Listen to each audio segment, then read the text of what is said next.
Morning. Thank y'all for coming. We'll call the meeting to order. We'll try to got it, document. I have everybody here other than Pete, and then we have folks online. So you have a form for the official meeting this. It's call meetings, so we're not getting into it in 1 minute. We're pretty much gonna go straight into the agenda. So let me say this, I had threatened y'all to come with a sleeping bag. Because it had been my intention to leave here today with the entire budget and everything like that. I was didn't recognize how many presentations we would have and some of the complexities of some of the presentations that we would have. So my goal today is to hear everyone's proposals on EMS education. I'm asking everyone to keep their, except for Crystal and the committee prep, some of those things. But if it's a proposal from Jim, a proposal from one of the RTAC regions, please keep it at 10 minutes. Okay, Lee Oliver is our official timekeeper, and we got people out there with rubber bullets that we need if needed. Okay. The other thing I will tell you, that if you're like me, and occasionally you need a not get angry, but we have some prophylactic Snickers. All right. Y'all see, he's already started on. It is what it is. I think I figured out what it is. Yeah, thank you. So is there any comment or question about what we'll do today before we get started? I have a comment, real quick, housekeeping. If y'all haven't noticed, the sheriff's department's doing training. So if by chance you hear a loud bang or gunshots, it should not be anything. I'm not gonna say long, but it should not be anything. It's just part of their training. Y'all notice deputies up and down the hallway, so, I wanted to throw that out there. That people don't freak out if they hear some loud bangs or something, but. Thank you, sir. And we thank Huey and Liz for making sure we had this room today. That was evidently a little bit of contentious, and I appreciate y'all doing that. I'll say one other thing before we get started, and it may be a mythological beast, I don't know. But we did have an additional $4 million put into the budget this year on the House side. Now, the House has passed the budget. I think that $4 million is there. So we're in the Senate now. So we don't know about $4 million until the governor signs it, right? Correct. It was actually put in the governor's recommendation, so it was there before it went to the House. That helps, right? So of that $4 million, the trauma commission, we will get, or should get, and again, that has to be voted on by the full commission, but we think that the budget committee is going to recommend 800,000, which is 20%. So we got it in, theoretically, we've got it is $800,000. We generally have three main buckets that we fund. ADLS, which includes purchase of equipment, airtime, and maintenance. And then the next bucket is the equipment grant. And the third bucket is EMS grant. And today we're going to get proposals from different folks on what they think we ought to do about EMS training. Any questions? I'm gonna turn it over to Crystal for you give them an update about what we're doing and why. There's some folks here that are new. I do want to recognize Dr. Dave Smith, he's not a new member of the trauma commission. He was on several years ago, but he's really back on the emergency position and a great resource for, I think, Dr. Smith online. So thank you, Dr. Smith, for being here. Crystal. All right, so first, quick program overview for MedEd Prep. So Courtney and I discussed this almost a year ago. We first started talking about the idea of a required testing program for grant-funded EMT programs. So we spoke with several different platforms. We selected MedEd Prep for a number of reasons. but the documentation in front of you is one of those reasons. The amount of information that's come out of this, we've got about half of the programs, I think 46 programs were approved this year. We've got about half of those who we have data, that's reflected in the documents in front of you. And really, it's just a tremendous amount of information. So we created, Jeremy Ricks is the owner of MedEd Prep, and he and I meet regularly, to review these things. But we decided we wanted to do 5 exit exams or module exams for content. So EMS operations, airway respiration, ventilation, medical trauma, and special patients. So those are the kind of the broad buckets of exams that were created, and then a comprehensive final exam. So all grant funded programs were required to participate in this. And in addition to these 6 exams, they could build as many additional exams as they wanted. Right, so if you wanted to make quizzes or a specific quiz or test on this content, it was just these 6 that we were going to be doing our overview of. So I think for the group with the bound books on page 4, you can see just a little bit of the overview of it. So 31 programs are represented here as of the cutoff date for our evaluation. That was just under 500 students and reflected 6 months of the program being operational. We do have schools enrolled in all 10 EMS regions. And again, we're doing the 6 standardized exams. We've got more than 1,000 exams that have been taken and more than 70,000 questions that have been evaluated. And again, Jeremy's been an invaluable resource because he's evaluated those 385,000 data points into the review that you'll see.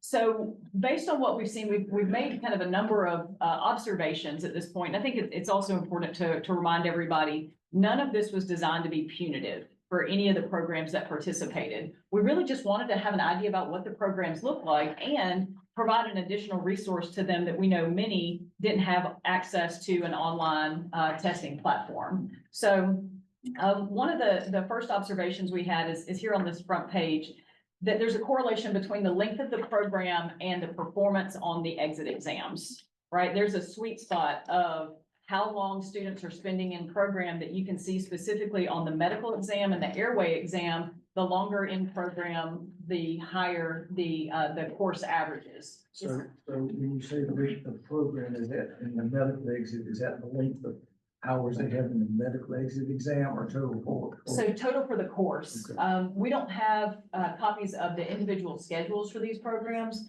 but on the roster that they submit to GEMSA with the student list, it does have their start and end dates. So that's where we're pulling that information from. Thank you. Can you give a rough estimate of what that is? Like, some of them may be just a few weeks, some of them may be 6 months. I mean, That's right. And they really kind of span the spectrum of time. I think the shortest programs that we've seen are in the 7-8 week timeframe that we've seen so far. And then, yeah, we have programs that are 6 months that are maybe only meeting a day or two. And I think, you know, when we look at kind of evaluating this program year to year, that's more information that I want to be able to input into this, is how much time they're spending on specific sections, because I think that's going to make all the difference in the world. As we get through this, my expectation was that we were going to see lower medical grades. It's a really hard section. Those are new concepts. It's actually trauma, which is concerning for this crowd, right? So I think that there's an opportunity for us to dissect the schedules down a little bit more and see how we can, again, just make recommendations and data observations for people that maybe they wouldn't have been able to make otherwise.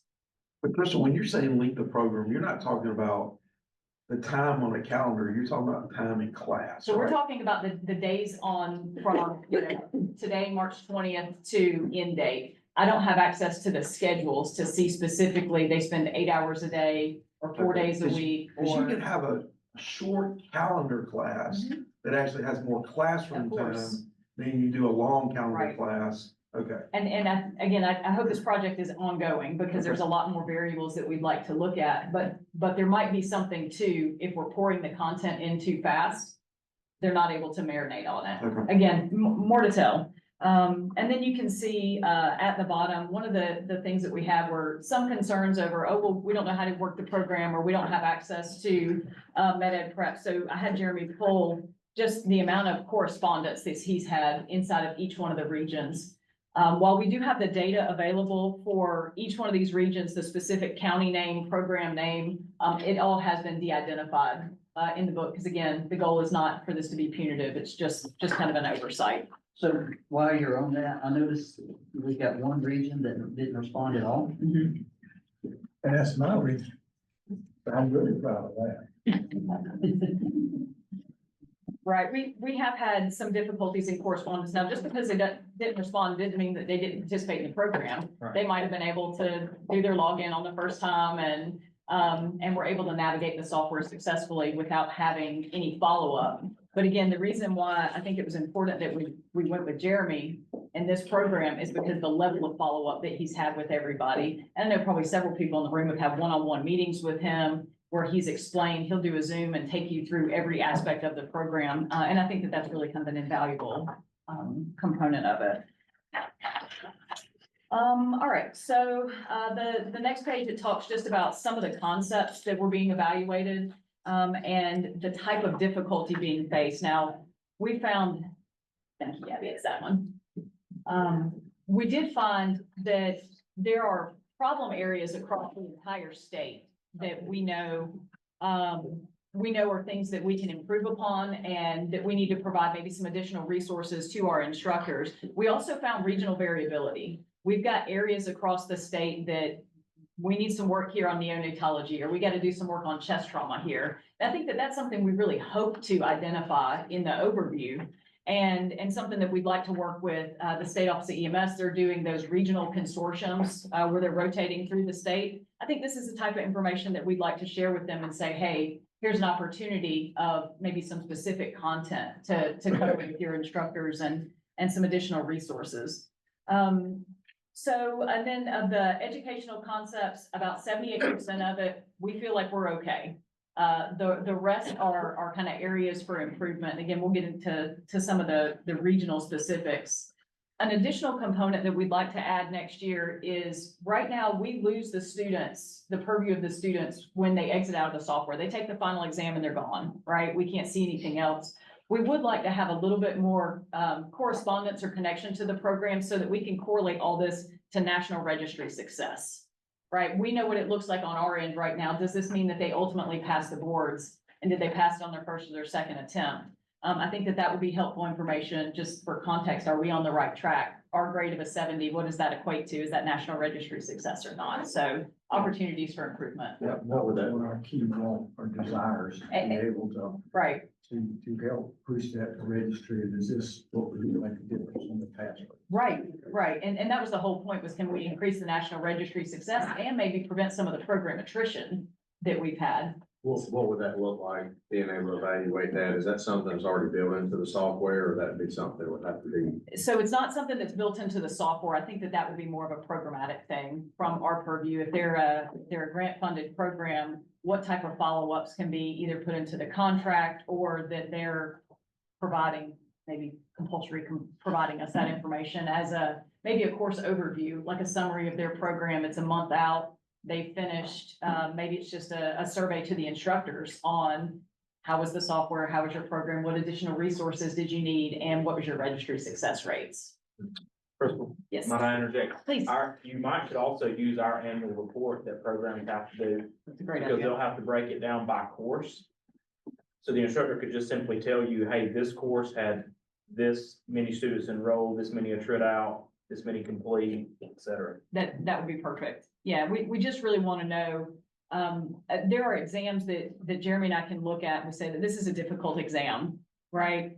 But is that setting them up for success at the registry, right? Or is it, where's the sweet spot? We just have to find that. So that's one of the things that we didn't ask for when we started this program, but I think it's an opportunity as we go.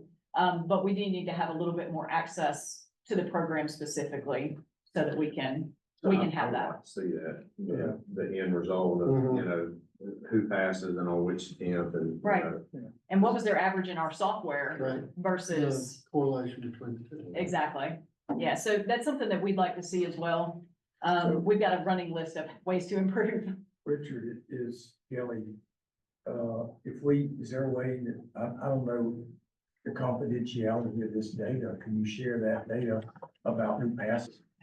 But in short, no. what my comment was that they're already tabulating that data for our annual report. Mhm. So you could simply say, hey, we want you to turn us in that annual report, or at least the one that's related to the class that we funded. So what my point is they're already tabulating all that data. All they gotta do is copy and paste it. But what you're giving us is aggregate data. And to me, we can get specific data. Our annual report requires that they list out each course and the metrics for each course. So it would be associated with a single course number that the trauma commission funded that particular course. So then you would be able to say that course, 15 people took the exam and 12 passed. Yes, sir. And if you wanted to add that into future contracts to say that the Office of EMS will provide us with this, like you're signing to give us the authority to request this information, we'd be happy to give it to you. I wouldn't want to give somebody's data without their approval though, but you could require either that they turned it into you or that they sign something saying that we're gonna turn it into you. That's something to The look instructor could for. report it too. Why don't you, cause I know that we just got one of those reports for the class that we're doing. I could find it, but it'd probably be easier for you to send us all the copy of what that includes. The annual report, Yeah. absolutely, send it right now. So do y'all track beyond the third attempt? Cause I know at one point y'all were kind of measuring at the third attempt. Not really. That is to say, yes, we registry tracks it. We don't produce any metrics associated with it. And the annual report only looks at first through third attempt. Nationally, registry no, we don't. I think that would be while we're looking for information, if we can gather that too, because if they pass on the fourth or fifth, that's still a success. It's still a success. And Richard, please correct me if I'm wrong about this. One of the reasons why we wanted to really pump in resources to these EMT programs is we know that there's a distance between whether they take a first attempt and whether they come back and make a second attempt at the exam. Mhm. We want to make them as successful as humanly possible on attempt 1 or attempt number 2, because one, we do lose them in the tracking, but also they're less likely to go back and take subsequent exams. And succeed. Right, and succeed, exactly. But I do think it's something that we can track and this committee has a unique opportunity that you fund them, so we can request that. That's a part of the requirement to participate in the grants. The thing I don't want to do is require something out of the instructor that we can't find value in. I'm not just looking for data. Right. Out numbers, but if we can find value in it, then I'd love to be able to get as much information as we can, because without that information, making decisions on improvements, kind of like going the dark. It is, and the instructors don't need one more thing to do. Yeah. So I do like the idea of having them just submit something they're already having to create for the state office of EMS, instead of here's some new form and some new requirement. Send us that too. Can y'all require for the maximum number of attempts, and that way we can get all of it? I'm concerned about asking them to require it, because when I talk to tech schools, and what they tell me is that when they graduate, we give them a certificate. And we don't keep up with them, at least some of them do not, some of them may. Am I mistaken? No, sir. Most schools turn them out. That is pretty much it for them. But I think the instructor can see if they pass, right? Yes, the instructor can see for forever. To your question of would we start tracking 1 through 6, I highly doubt it. And the reason I say that is because our GDAC data, all that is built on that already. We've communicated that to our instructors. It'd be a pretty significant change for something that we're not going to measure. What I was going to say a while ago, didn't finish, was that nationally, even registry is considering whether they should allow 6 attempts or not anyway, and they're considering going down to just the 3 attempts. So we built our entire system based off of 3 attempts, because nationally, the number is so low after the 3rd attempt that it's not even really a metric worth tracking. I don't disagree with you tracking it. Because I agree with you, if somebody passed on the 6th attempt, it's still a success. But in terms of performance improvement at an educational program, at the 6th attempt, it has little to do with what their initial education was, and it's more about what they received after that fact. Would it be beneficial to redirect somebody after a third attempt into EMR? They go back.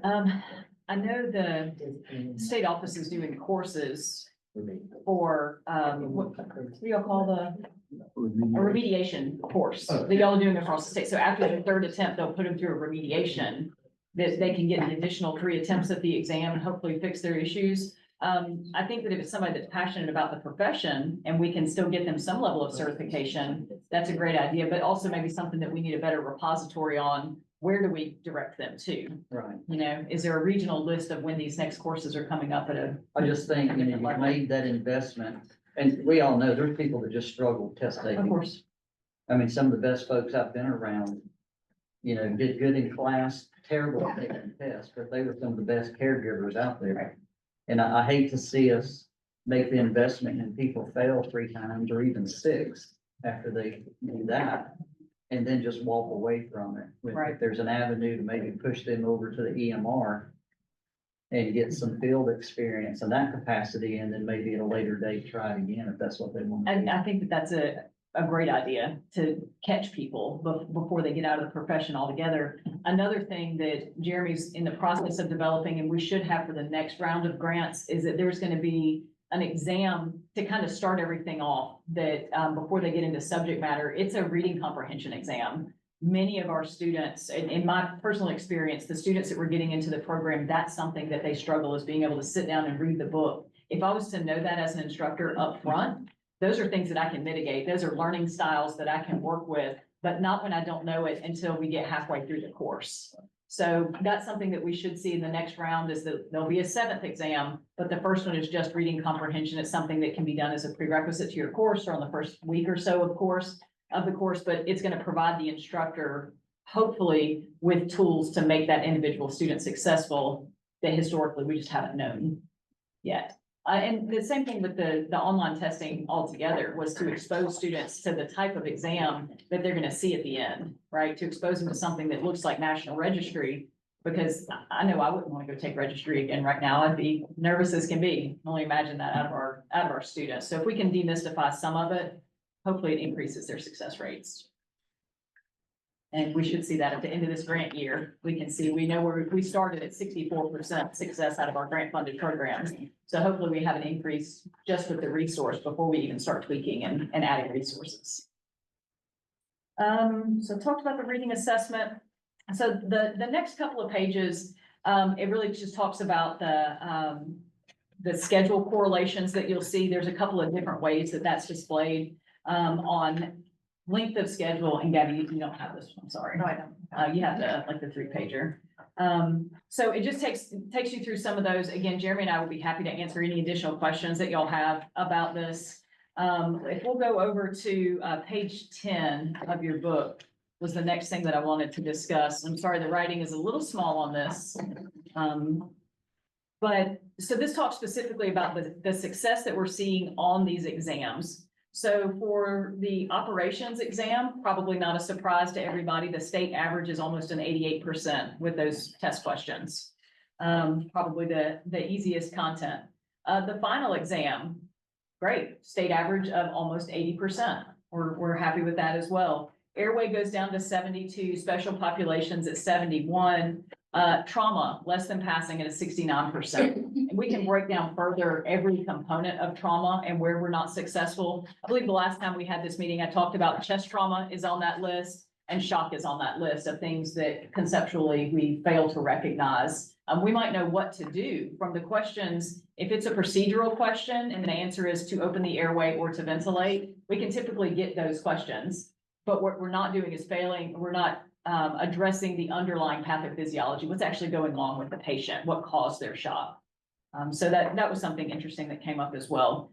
Below that, you'll see the topics. So multi-system trauma, I think we're absolutely the worst at. 22.3% of questions were answered correctly about multi-system trauma patients. Tracheobronchial disruption was at 26%. And you'll just kind of see that list. And then for trauma, we answered 98% of general injury questions. So we get all of our soft tissue questions right. So that's something to celebrate.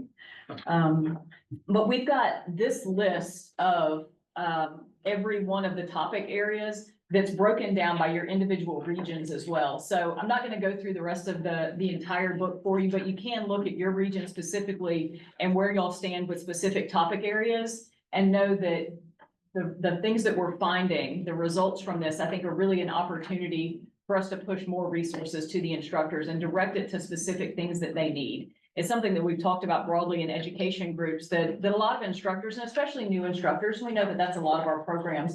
They might not have necessarily the cache of resources yet on where do you pull validated information about multi-system trauma patients. The book is not the end all be all. It's not our specific repository of information. It's going to be, we need much more broad resources. So hopefully those are things that we can provide with our regional educators, with the State Office of EMS, and see that these numbers improve for next year when we report out on it again.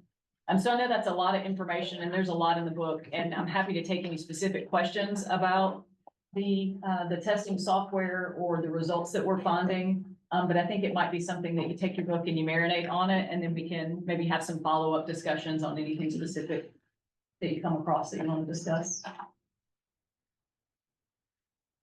On the regional, the next page, on the regional distribution of participation, is that participation in med ed prep, or is that representative of the number of classes? Med ed prep specifically. So all classes that are participating in med ed prep, so this also would correspond with percentage maybe of classes or whatever? It does. So this represents all the students that we have in the program right now that have participated specifically in the exit exams. We do have some programs that are in the software, but the instructors are making their own exams right now, and they haven't started taking our tests. We're not doing any oversight purview of the instructor made exams. That would be just a data set way too large, and we wouldn't be able to compare apples to apples necessarily. So we do have, and in the end of that bar graph that you see on that next page, that gives us the averages for each course in that region. So this is on page 11. So the average for region 1, the average course size is 16 students. And the total number of days, or average number of days for all the grant funded programs, was 99. And then the total students onboarded was 49 for region 1. I mean, I know that we've had some discussions about some who maybe aren't participating in the exams the way they should. Right. I know Kim just got back from one instructor saying, hey, we can't make you do it, but we can make you not get money. Right. So, and I'm not trying to be a horse's butt, but when you get money, there's certain things we expect you to do, and that's what I know. And we're not doing this punitive, we're not trying to point a finger at anybody, but without some information about why our students do poorly, we can't help them get where they need to be. And that's what, I got one other question. They do the test taking skills and all, I think, in the remediation. Do we do anything at the end of a course before they go in and register and say, here's test taking skills? I think some individual programs do, and we'll lean on Richard for that answer. I think some individual programs do, but it's not something that's been required or maybe even widely available to every individual program. Yeah. That's, What registry requires is they do a 40-hour refresher course. yeah. But there's no stipulations on who can do it, where it comes from. Well, other than they say it has to be state approved, but then they don't necessarily require a state approval number. So you, Courtney, could write a paper and say, Richard did refresher class with me, and they'll accept that. On our remediations, they do these. If they took me doing it and accepted, that's not good. On the state ran remediations, they do these exams with med ed prep as well. Where I was going with that, kind of like, it may be interesting to put that in next year's contract, that we develop a video for the instructor to use that tells, here's test taking skills, here's a way to examine this question and really know what you're asking. Because I think that confuses you. Well, and I sat through Jenny's test taking strategies lecture at one of the regional symposiums, and I learned a lot. So I think that we need to expose the instructors even more to that type of content that they can bring back to their individual classrooms on, like you're just saying, breaking down the question, how to not read too far into it. Well, there may be two needs, and one is for the instructors. And then where I was hitting at is, the week before you take registry, if they had that available to them to understand, and for a lot of them, this is one or, just picking up one or two questions makes a difference. Whether they're medic or not. And Jenny is in the process of recording for train the trainer on test taking and the student version. We've done both of them. In fact, I think Jenny's at Alliance Academy doing the test taking today or tomorrow. I don't remember. She does about one a week around the state. So we do something, I think, similar to what you're talking about. So at the end of the class, we extend the class time, the class comes back and meet. And they meet collectively as a group and work on test taking type stuff. So I think that's kind of what you're talking about. And we found some good success with, after the class is over with, we meet 2 nights a week. So we'll go back to 1 night a week just to give everybody a break, but the class comes together and we work on test taking before anybody ever goes and takes the first attempt. We found some success with that. I talked with Jeremy about that, and it may be that Jenny's willing to do the video, because I don't know that you could put her or anybody else at all the classes. So y'all discuss that if you will. I think that would be a valuable tool. Anybody got any other questions? I don't think at this point we have a dollar amount for next year for Medicare. I can work on getting us a quote for it. When we purchased the bulk exam codes, we have not gone through all of those yet. But we do still have 15 additional programs to start, something like that we haven't received the first roster on. So it'll be several months before we get to needing additional ones, but before we meet in April, I'll definitely have a follow-up. What if we could get, my goal here today is to hear everybody's proposals and develop a spreadsheet. Here's these proposals, here's the money that we're talking about. And then at the end of the day, you'll know how much request and how much money are there, because the next meeting we will start trying to make those 2 figures work out. Is that reasonable? Got everybody understand that? I'm talking about, good at that. Okay, so if you work on that. I will. I'll have a quote for us before our next meeting. So how many classes do y'all have ongoing right now? Total in my spreadsheet is 46 programs that were approved, and I think, again, 31 of those we have in med ed prep that are actively taking the exit exams. And the rest we haven't gotten a first roster on yet. 49 on our spreadsheet. 49. 49. I know I've gotten some feedback that some instructors are upset that having to do extra work. Is that what you're getting a lot of? I would think they would appreciate the software package. I kind of wanted to address that a little bit. I'll address that in our scope of work, is when I've got a few comments about that on some stuff that Kathy and I discussed, so I'll bring that too. We've gotten just a little bit of push on why do we have to do this or whatever, or I can't work this program. Jeremy has scheduled individual Zoom meetings with everybody that has had any issues with his program, and he has walked them through every step. And anything new is difficult, right? The first time we try to navigate a new software, it's frustrating for all of us. He's tried to really demystify that a lot. And when programs initially send in their roster, he sends multi-page attachments with screenshots on how they can log in and how they can get started. So I do understand that from the instructor. We've had programs, thrown on us that you have to navigate. We really couldn't ask for a better partner in the amount of time he's been willing to work with them. Do we ever get any pushback from saying, hey, our people don't have devices to go on? Because I think everybody in their brother's got a device now. It can be done on smartphone. So I don't think that that's a complaint that we've heard specifically. All right.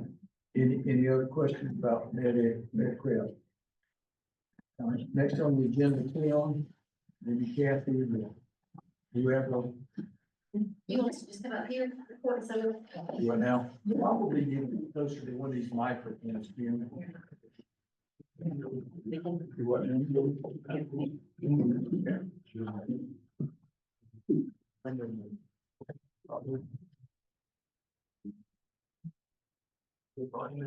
started the timing, so. You telling me not to be long-winded, Courtney? Is that what we're Well- doing? We started, yeah.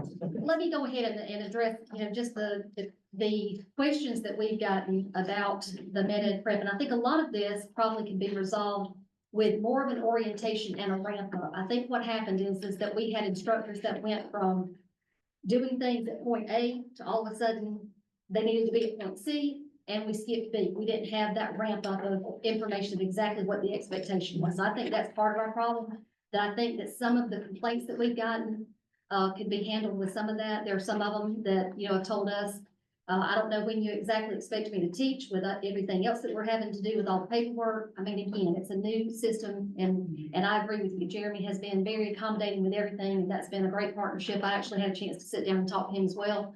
So I think that a lot of that can be resolved. There are going to be some of our instructors that just don't like a new way of doing things, so we're gonna have to work with them to get through that change. But it has taken a tremendous amount of Travis's time in dealing with some of the issues and making that connection with people and getting that handled. The report that you have up in front of you now is basically the report through March 10th that would be for the next meeting. That's really just a status of where classes are at this point, and you see the contact hours down at the bottom there. So that pretty much tells you where we are in our process. That will be updated. At the April At the meeting, that's April actually the report for the April meeting. So as you go down, also you can see, that there are some, the courses that are either in process right now or that are planned. So that kind of gives you a little bit of an idea of where things are with that. That will be, updated information and will be available, at the April meeting. Our other information, that we want to go through is, what's contained in our scope of work. You also see in there are comments that Kathy also provided. These are direct comments from people who have participated in the courses. And I hope that all of you had a chance to review that, on the information that was sent out. Anything you want to add about courses on where we are right now? On our scope of work, the leadership program, I think is the first thing that we have there. We have, just to give you an update on where we are for the current leadership program, we have 26 students that are in this year's leadership program. The first module of that program started last week at Georgia Southern, and then we'll be heading into the second module the second week of May. Everything with that is going as scheduled, and we have just continued that again, of course, updating the curriculum as we go, which is based on the evaluations at the end of this year's course leading into the next year. We do take those evaluations very much into consideration because we don't want to be covering things that aren't hitting the mark with participants in that program. Next course is the Trauma Skills Lab. All of you are familiar with this from talking to Kathy yesterday. We had our largest lab to date last week in Columbus, and that was 162 students that participated in that. And that is a heavy day for the instructors that we had involved in that. So those courses are all still going very well. Any issues from anything that we've had so far on skills labs? It's a well-received program. I will tell you one thing that we're working on because it'll make a difference for one of our upcoming labs. We had, Mary is our partner in that, MERI. They are the provider of the cadavers for these labs. They provided at one of the previous labs that we had, they provided a specimen that actually was frozen and we weren't able, it was not a usable specimen for that day. They've refunded that money, so we're working out an arrangement with Crystal and with Dr. Ashton to be able to have a specimen for the Macon lab, because there are a lot of the physicians, residents, and advanced level providers that are specifically at that lab. So that will provide them an individual specimen that they can do all the procedures that they need to, instead of being completely caught up in our process of getting, again, another 150 to 160 students through a course. So we're working on the details of that, trying to work out the logistics. We had originally thought about having that at the Warner Robins campus, And now we're back to, probably doing that in Macon, also trying to make it easier for the physicians to get there to the lab and get back where they need to be. Next is the NAMT courses. Of course, that involves all of the NAMT disciplines, AMLS, PHGLS, EPC, and GEMS. We'll tell you that we have not had anyone that has applied for an NAMT grant that has not been awarded a grant. Now, there are some, of course, services or areas that have requested multiple courses for that one location. And what we've tried to do is make sure that we've had equal distribution among the 10 regions. But if we do have residual money and we're able to allot more courses, we've done that. But no one actually has requested a course that hasn't been awarded that. The EMS Intro to Leadership program, that we do have another, have that course planned already this year. And we do have that in our proposal this year as well, for a maximum number of 40 students, and you see the figures there. Farm Medic and Machinery Extrication, this course continues to grow in popularity. We do have courses again scheduled, that maximum number of students that we accommodate in that is 30, and you see the figure there as well. Auto Extrication with Patient Care Focus is all of you, we've talked about this before, that is a course that we actually contract out with Rescue Redefined. With a lot of the changes with vehicles, especially electric vehicles, and some of those things, we need cutting edge personnel to take care of that. So we do contract with them, and that course also is moving along well. We've requested that again. Next course is Axioms of Leadership. A lot of the comments that you saw on the previous page for feedback that we've gotten is about that. And again, just to clarify a little bit about the difference in the two leadership courses. Axioms of Leadership tends to focus more on the individual, on their personal development. It does get into some of the business function and how they operate within their service, but it is about personal development, which really dovetails very well with the leadership course, the 4-week course, because that gets into more of the operational aspects. And so those two courses together have worked out very well. We do have a lot of people that participate in both of those courses. The TECC courses, again, that's another one of the courses that is booking up rapidly. Usually when we put that out, we usually shoot for 24, but most of the time that goes up to around 30 to 32 students. We can accommodate that with the equipment that we have, and those courses are also filling up rapidly. EVOC, we had just an EVOC course that was, is that a trainer, was that? Instructor trainer. That was conducted at Grady last week. Again, that is the curriculum that we went through about a year of negotiation with McNeil and Company to get the approval of that and get to a point where our instructors were the one teaching that course, because very little hands-on was actually a part of their curriculum. So they have signed off on that, and we are doing that under the McNeil curriculum. The EMS Instructional Preparedness course, we do have the date set for the upcoming course with that. We are requesting that again in conjunction with the State Office of EMS working with us on putting that out as well.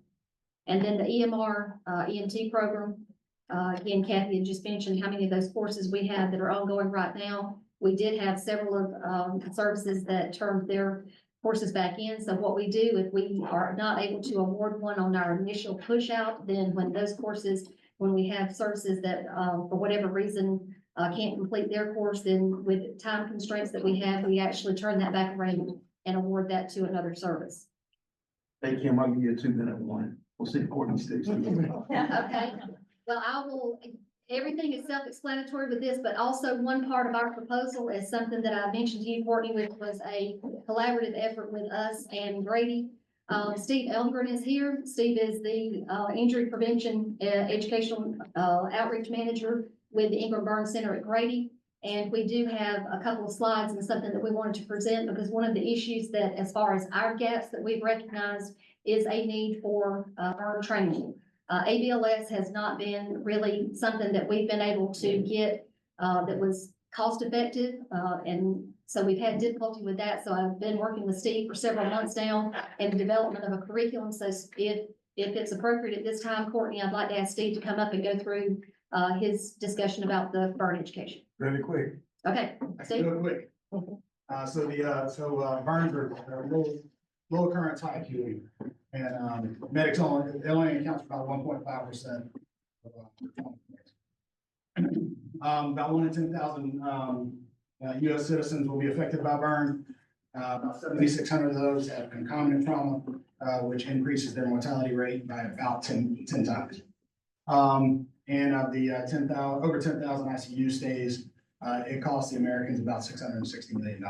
And a lot of this comes from not having the right education up front, and those patients not making it to our facility or a burn facility in good shape. The opportunity is to partner with whoever we can as a force multiplier to share that message and to make a EMS focused burn program. And so that's what we're shooting for. I've been to several fire departments that are here today. And so our goal is not to own the information. Our goal is to share the information. For us, better patient outcomes is our return on investment. Good, next slide, please. The course, 6 hours, 4 hours of didactic, 2 hours of hands-on and testing. And as I mentioned, we do look at these opportunities in these groups as a force multiplier. If we can do train the trainer, which we do have a program set up for that, we can go out and actually teach this throughout the state and drastically improve our outcomes. And then one important thing to consider, this is not to take the place of ABLS. This is a step towards ABLS.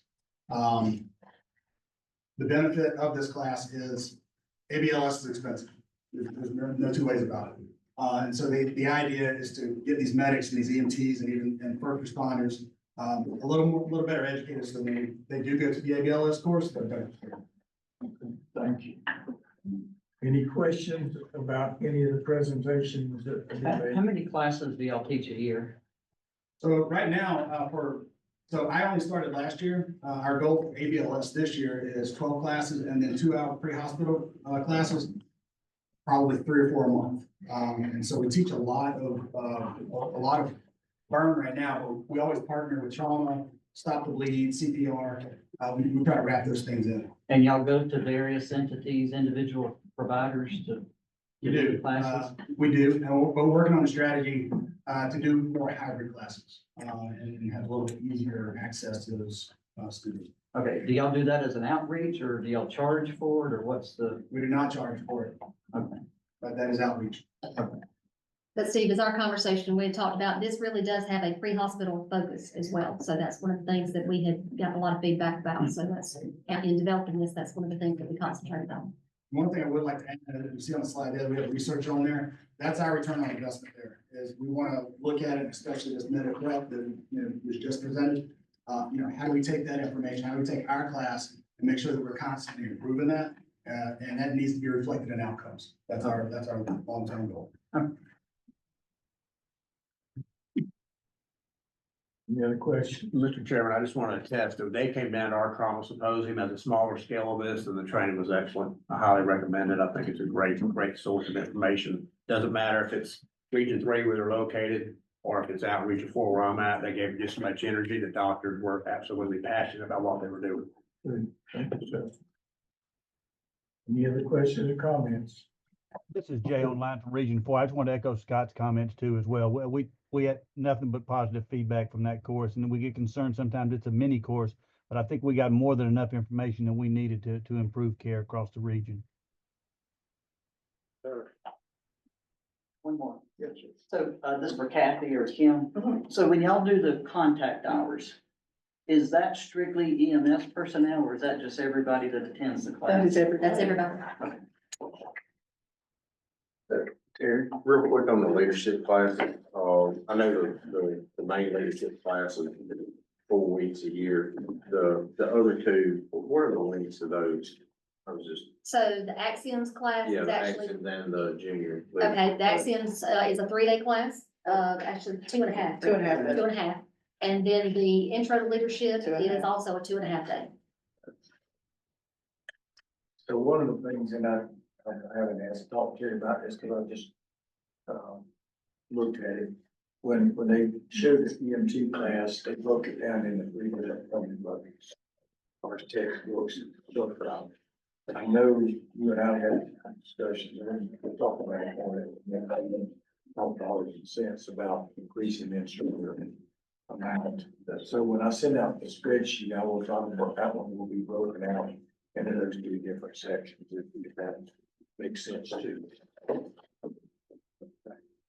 Any other comments or questions? Crystal, you're up next. Thank you. Oh, for, the educational needs assessment, okay. So, so I'm actually gonna turn the floor over to, Samantha and Courtney. Samantha and Courtney are the first, Georgia Trauma Commission interns that we've had. And they are finishing up their Master of Public Health at the University of Georgia, concentrating in epidemiology, and they have been an amazing resource in going through the educational needs assessment. We had, again, almost 1,200 or more than 1,200 responses, which were thousands and thousands of data points. And these have been my go-to girls to sort it through. So they're gonna give you the quick once over of what we found, and then I'll talk about a few more details. Okay. Thank you, ladies. Good morning, everyone. Thank you for the introduction. I'm Samantha. My name is Courtney Allred. And as Crystal said, we are the interns for GTC, and we will be presenting on the educational needs assessment. So just kind of a quick background on what this needs assessment was. It was sent out to EMS providers, EMS leadership, and hospitals around the state to evaluate different barriers, educational needs, and things throughout the state, and to address different gaps and opportunities for improvement in training, communication, and resource allocation. So a couple things we found in the EMS provider overview is that regarding to preferred training, EMS providers preferred hands-on and scenario-based training. In-house training is the most preferred method of continuing education.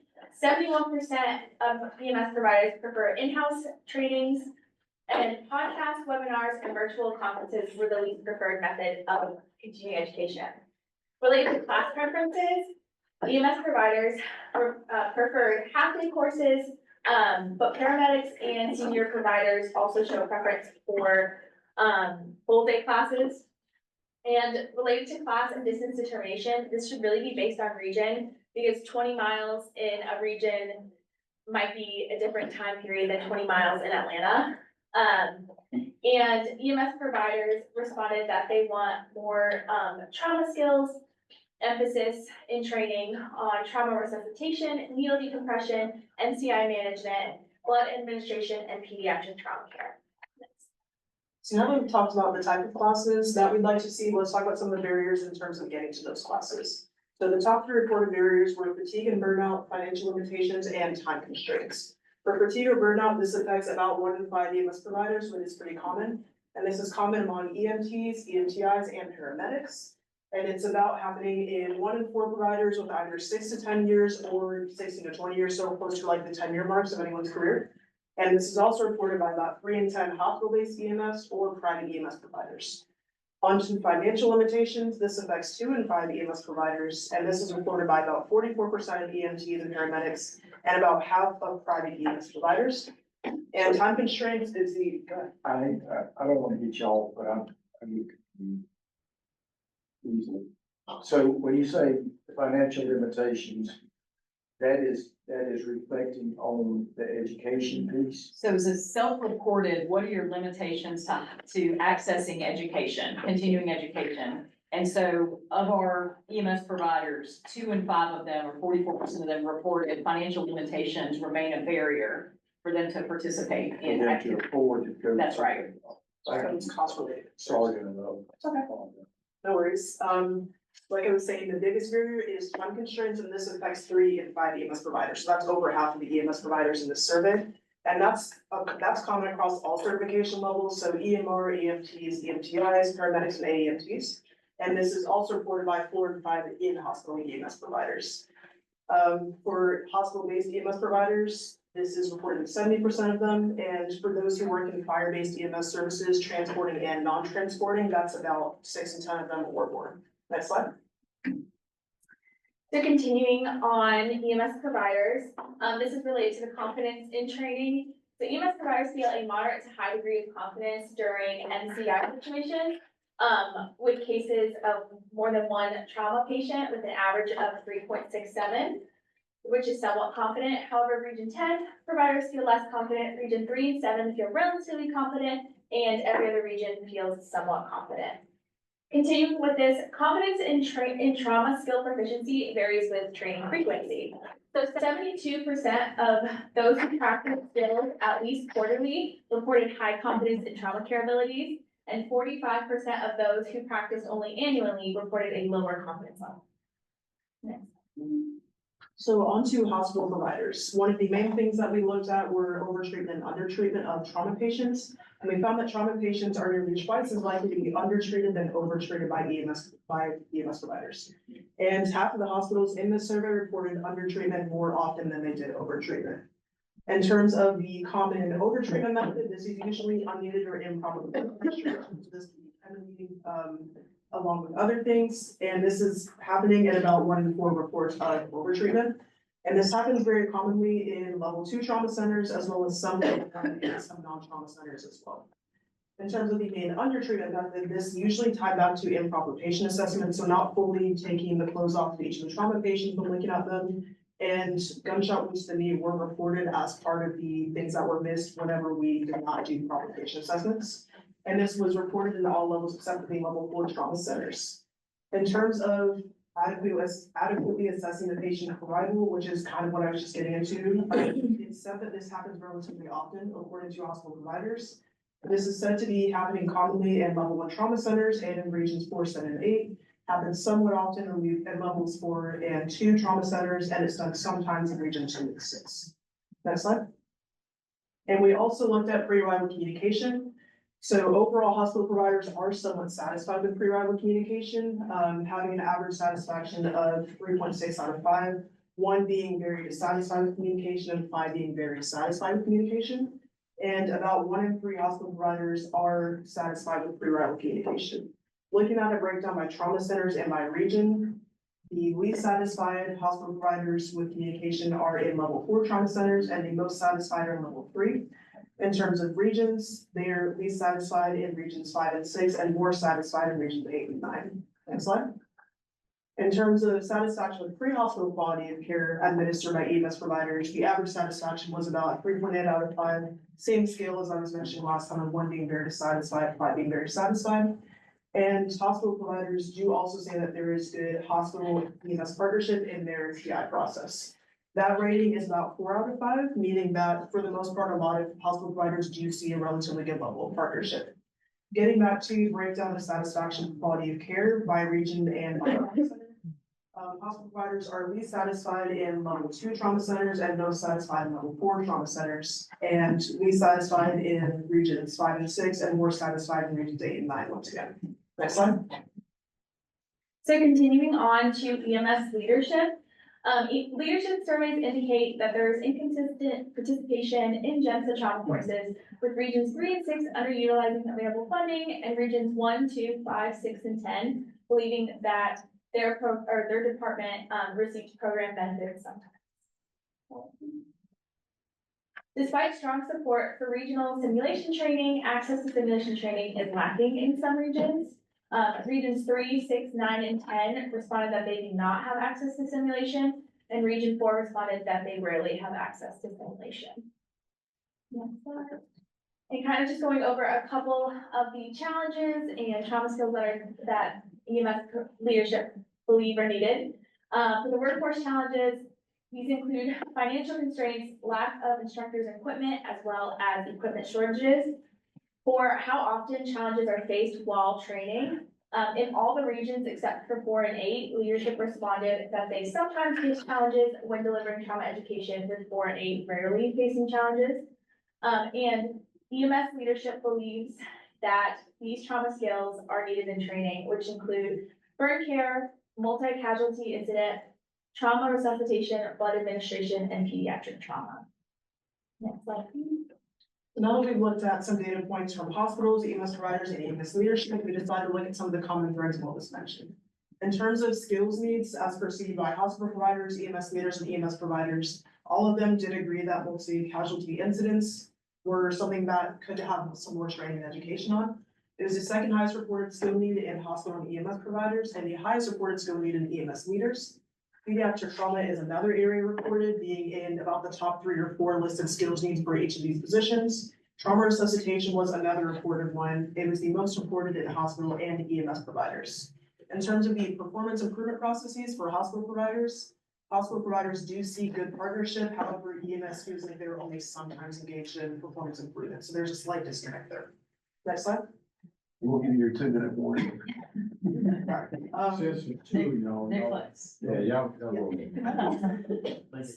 So this is pretty much just a visual representation of the things I just mentioned before. We can see that trauma resuscitation is the highest for EMS providers and hospital providers. Also commonly reported in the graph to the next side, as you can see. And multi-casualty incidents were the highest reported for leaders, second highest reported for the other two. And pediatric trauma is also pretty high on most this far. Next slide. Now to turn it over to Crystal. All for right. presentation. Thank y'all very much. Y'all did an excellent job. They, Y'all did great. Yeah, You y'all did did less good. than 10 Thank minutes. and I prepared them for an intimidating And group. it's like 32 seconds left for Crystal. See? I got it. Y'all know I'm very short-winded. Oh, you got time for questions, but one of the questions I got. Did the survey actually say where they're employed? Yeah, so we did ask, for the EMS provider survey, we asked what region they were employed by and then the type of service. So private, hospital-based, fire transport, fire non-transport or county-based. Yeah. So we do have that identification. I did not want to know who they work for. I intentionally left that off the survey because I wanted good feedback. I just, you talk about hospital providers, because you've got a lot of EMS people who are not working on the ambulance, but are working in the ER. And that was a question. We can identify across the state those people that are just hospital providers, and we could pull this data specific for them. And that was something that we wanted to follow up with. You have a report that was sent out to everybody. I think it was consolidated to only 27 pages. These two put together almost 400 pages of notes on the survey. Be happy to send that to y'all. They overwhelmed me a little bit with their research. So we really can, if you have specifics. And they're gonna go. Oh my gosh, yeah. So if y'all have specific things that I've got them for another month. If you have specific ways that you want the data sliced, if you have curiosity about your region and how fire compares to hospital or whatever, we're more than happy to look at that and pull out some things. We did identify just 5 things that I think are very attainable barriers that were identified by the survey that are things that we can try and fix. This first one, improve pre-arrival communication and reporting. Again, back to what we were talking about with EMT, this group has a really unique opportunity in that you fund the courses. If we could add a 30-minute component to any grant-funded courses where we talked about what are the important components of pre-arrival communication, what are they doing trauma activations based on? Maybe that should be included in your report. Those are some of the, what I think are really low-hanging things that we can fix that were big divides between EMS and hospital, points of contention. So that's one recommendation is could we do a standardized report? Could we include activation criteria? And then can we include those things in future trainings that are done by this committee?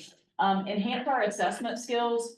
Something else that we've talked about in this group before is we're doing a lot of task training across our grant funded programs. We need a lot more kind of like a holistic look at the scenarios, not just do we need to do the decompression, do we need to do the advanced airway, but what are the decisions that are going into that? And do we do a comprehensive assessment so that we know when those skills need to be performed and can we perform them successfully? Optimizing pain management and resuscitation. When we talked about the over-treatment and under-treatment, we're not necessarily treating pain the way that we should. That was something that came up in the survey. And we know that as we add new medications, we don't always do the most comprehensive training on those drugs, right? I would be a little bit intimidated to go jump on a truck and give ketamine right now because I haven't calculated it a little bit. But are those components that we can do? We can put together some courses and push those out to our EMS services. Again, 71% of our providers want to do in-house training. They say that's the most convenient and the most accessible. Is there a way that this committee can access doing in-house training for these services by providing them with a canned course type, validated resources, train the trainer type opportunities? I wonder if part of that is they want to do it on duty and not on their off days. I'm sure that's a component of it. We got the same feedback on the overall needs assessment with the physicians. They don't want to be in class during their off day. That was the biggest barrier for ATLS for They want it physicians. done within 20 minutes of where they're at. Yeah, right. Is there something That wrong was coming. with that? But, most EMS providers are working 2 jobs to begin with. so- right. I agree. And when we looked at the radius that they're willing to travel to go get training, like they said, 20 miles, 20 to 40 miles is as far as they want to go, which means that if we're only doing one of these courses in a specific region, we either need to be really strategic about the way that course moves around, so everybody in a 5-year cycle can have close access to it, or we need to be doing more of them. That's kind of something that consistently came up. Go back to your previous slide, on that, because there's, I mean, some of this, I've been around a long time, some of this we've worked on for 120 course. years. And the particular standardized report, which seems like a no-brainer. Right. We can't get medics to even leave reports, period, but to give a standardized verbal report for the trauma center. So I think we need to work on that, but the other thing, I would tell you from where I live, we got 3 level 1 centers that we take patients to. Every one of them has got a different activation. Right. So when they started, the state trauma commission has an activated protocol. So I just gave them, they gave me their they gave them to me and I gave them already back and said, this is what we're gonna do. Yeah. So that is. a huge And issue. that's a really important point that you bring up, is that it's not consistent, which is why we need to be doing regionally specific training. Yeah. So that in my area, I know that these are my resources, my level 1, 2, 3, and I have an understanding about what their activation is gonna look like. It's a Well, my great point. My problem there is you say regional specific, those 3 trauma centers are 3 different regions that we go to. But in your region, those are the trauma centers that you will access. Right? In my region, I'm at the south end of Region 6, we go to trauma centers in Augusta, go to trauma centers in Macon, go to trauma centers in Savannah. And all 3 of them have different activations. Right. So, I just mean, if we do a course in Region 6, we can talk about Savannah, Macon, and Augusta's activation. you can talk about. it. Yeah. And, So y'all doing great. You got 3 choices. of See, where to right, go. tons of resources. then we will tell you, here's what we're gonna report. Right. And y'all figure it out. And so this list of 5 things, these were our, non-controversial, very Yeah. easy to digest Sure. things that can be fixed across our profession. In the longer report, you'll see that there's a number of action items and not even recommendations, just things that we came across and things that we found. Again, I think this survey annually is necessary. I would like the committee to continue to support it because the amount of information that we got is tremendous. What I'd like to see is that we're taking the data that we're getting from initial education, from our providers, and I'd really like to see us getting this type of information from continuing education programs so that we can continue to kind of push the profession and push education forward. And it's got to be data driven. And now we've got really good information on the types of courses that our medics want, the types of courses that they need, and maybe how we can make all of those intertwine. Courtney, one other thing real quick, and this came up in an APOT committee, was unfortunately, there's still people out there that consider contacting the hospital a courtesy call. Right. And that creates all kinds of delays, whether it's being having a bed readily available, so you're not sitting on the wall waiting on a bed, or delay in patient care. And I don't know, unfortunately, and I've heard people say it over the years, even within our own organization, that I would get on to, it's like, absolutely not, it's not a courtesy call, that's only for the patient care that you do that. And I don't know if that's something we need to change, look at changing from a state level, make it a requirement, or is that too far? Well, I don't know about that, but also if we're fixing to roll out quality metrics to the regional councils to review on a quarterly basis. And there's some metrics in there about pre-hospital notification to the hospital. So, and I think at some point we'll be adding some more in the future. I'm working with biospatial to build those performance measures, especially on pre-hospital hospital notification of the pre-hospital patient for the cardiac, or the STEMI, the stroke and the trauma patients. So other ways is we're gonna be looking at those quality measures and explaining to our directors, here's why you're a low performer on that. Right. Cause your people aren't getting that notification, and it's not about that we're gonna make you, it's the right thing to do for the patient. Absolutely. As well as maybe even help them not be on the wall zone. If they give the hospital pre-notification, I said maybe, so you don't. But I don't know that we're at the point we need to mandate it. I do think we need to do more education.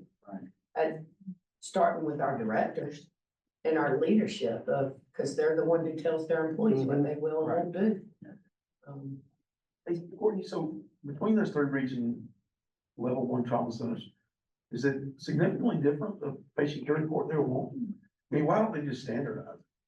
And Instead of EMS learning, why are all the level ones agree to what the report is? So that none of them were particularly significant as far as the change, as far as the differences. And so the bottom line is, we could have taken any one of them, gave them that information, and they could have figured out, is this a level 1, 2, or 3 activation? But, you know, everybody's got their turf, and they say, this is the orderly one and all, and I was very Courtney-like, and I told him, thank you.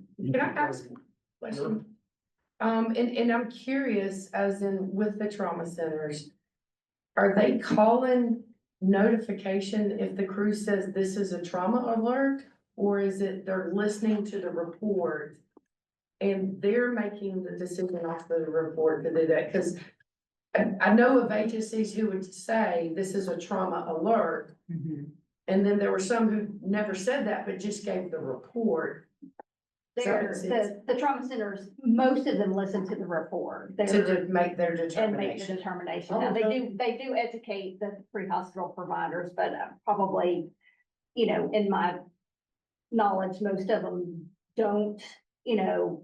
Depend on share the it, they medics don't to depend on say, that, this is a trauma But alert. they do too. share, this is our criteria, and so this is the information we want you to feed back that allow us to determine whether it's an alert. So is that criteria. something we need to push out from this group? For them to A call it? standardized report for?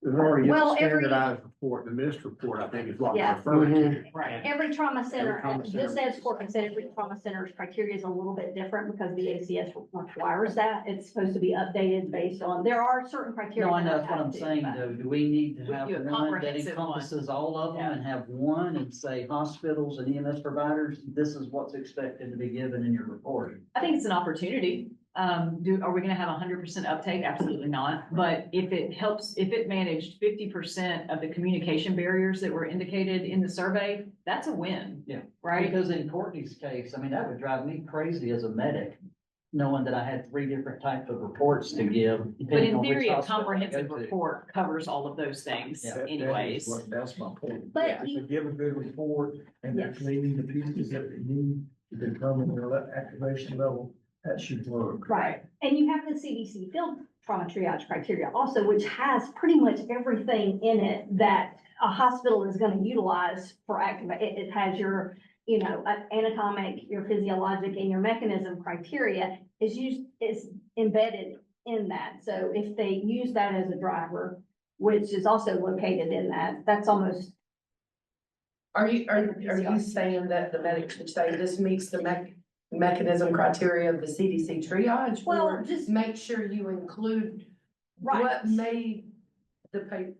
Yeah, so It's that was actually helpful. the ACS triage Yes. criteria now, because the CDC. Well, does. that's true, but saying, you know, the fall was, you know, greater than 20 feet. But or, going you know, back, to that, Liz, I'm not real sure our medics know the ACS triage criteria. Thank you. Well, Yeah. It is good, is that the red, the highest Yes. risk Yes. criteria are consistent with the ACS mandated level top tier criteria. So either way, if Yeah. you use those mechanistic or anatomic criteria from the high risk of the ACS most recent triage guidelines, that is gonna be any center's tier I one. would like to get that and come up with something that's universal across the state. And we can tell our trauma centers, this is the report you can expect to receive from the EMS provider, and tell our EMS providers, this is the format you need to give. And then But when we if do you, I've scenario sat in and the hospital simulation-based training. in a level 1 trauma center, and listened to some of those reports that we call in and give. Well, we better back up and start with training our people how to give a report, Mhm. because it's some, Can I add wow. I'll tell you that we have addressed this extensively in North Fulton, and we have empowered EMS to declare an alert based on what they found. They can call and say, this is a level 1 trauma alert. Now, if they're wrong, so what? They're wrong. Most of the time, they're right. Now, sometimes when they don't declare it, the nurse will take the report and pick it up and catch it, so it's a double catch system. And it's really important in trauma, but it's really, really important in cardiology when the cath lab is not open after 7 o'clock to make a 30-minute response. So these early alerts, we've educated the EMS, and they actually have cards with the criteria, and yes, it changes almost every year. Very small changes, but it changes, and it's based on what the doctors see and how they interact with ACS, but paramedics and EMTs in the field, they can call, if they say this is a level 1 trauma, it's a level 1 trauma until the doctor says it's not. And that's kind of how we do it at our facility, so we do take our criteria and pull the trigger on it. I've got a quick question. This is Jay again from Henry. I apologize. So I agree with, we have a missed process that I think we've all rolled out, but I think whoever made the point about the consistency and the content of the report is where we run into some problems. I think we give a missed report, but we may get a MVC, and then we kind of have to dig out sometimes, what was there intrusion? Was there any extrication, any extended extrication? So I think there could be benefit in building a template that the pre-hospital personnel would use that would kind of cover some of the more details, because we at Henry, we activate here. We don't, our things change often as well, yearly at least.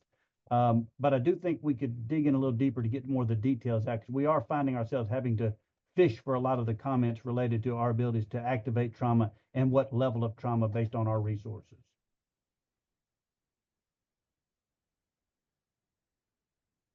Comment, go back to the next slide, I'm sorry. Oh, no, I think I think that's the end of the presentation. But everybody got the longer form report. If you have any questions about the needs survey, I would be more than happy to answer them. And I appreciate everybody's support in doing that. It was a big lift for the RTAC coordinators to navigate through all the data.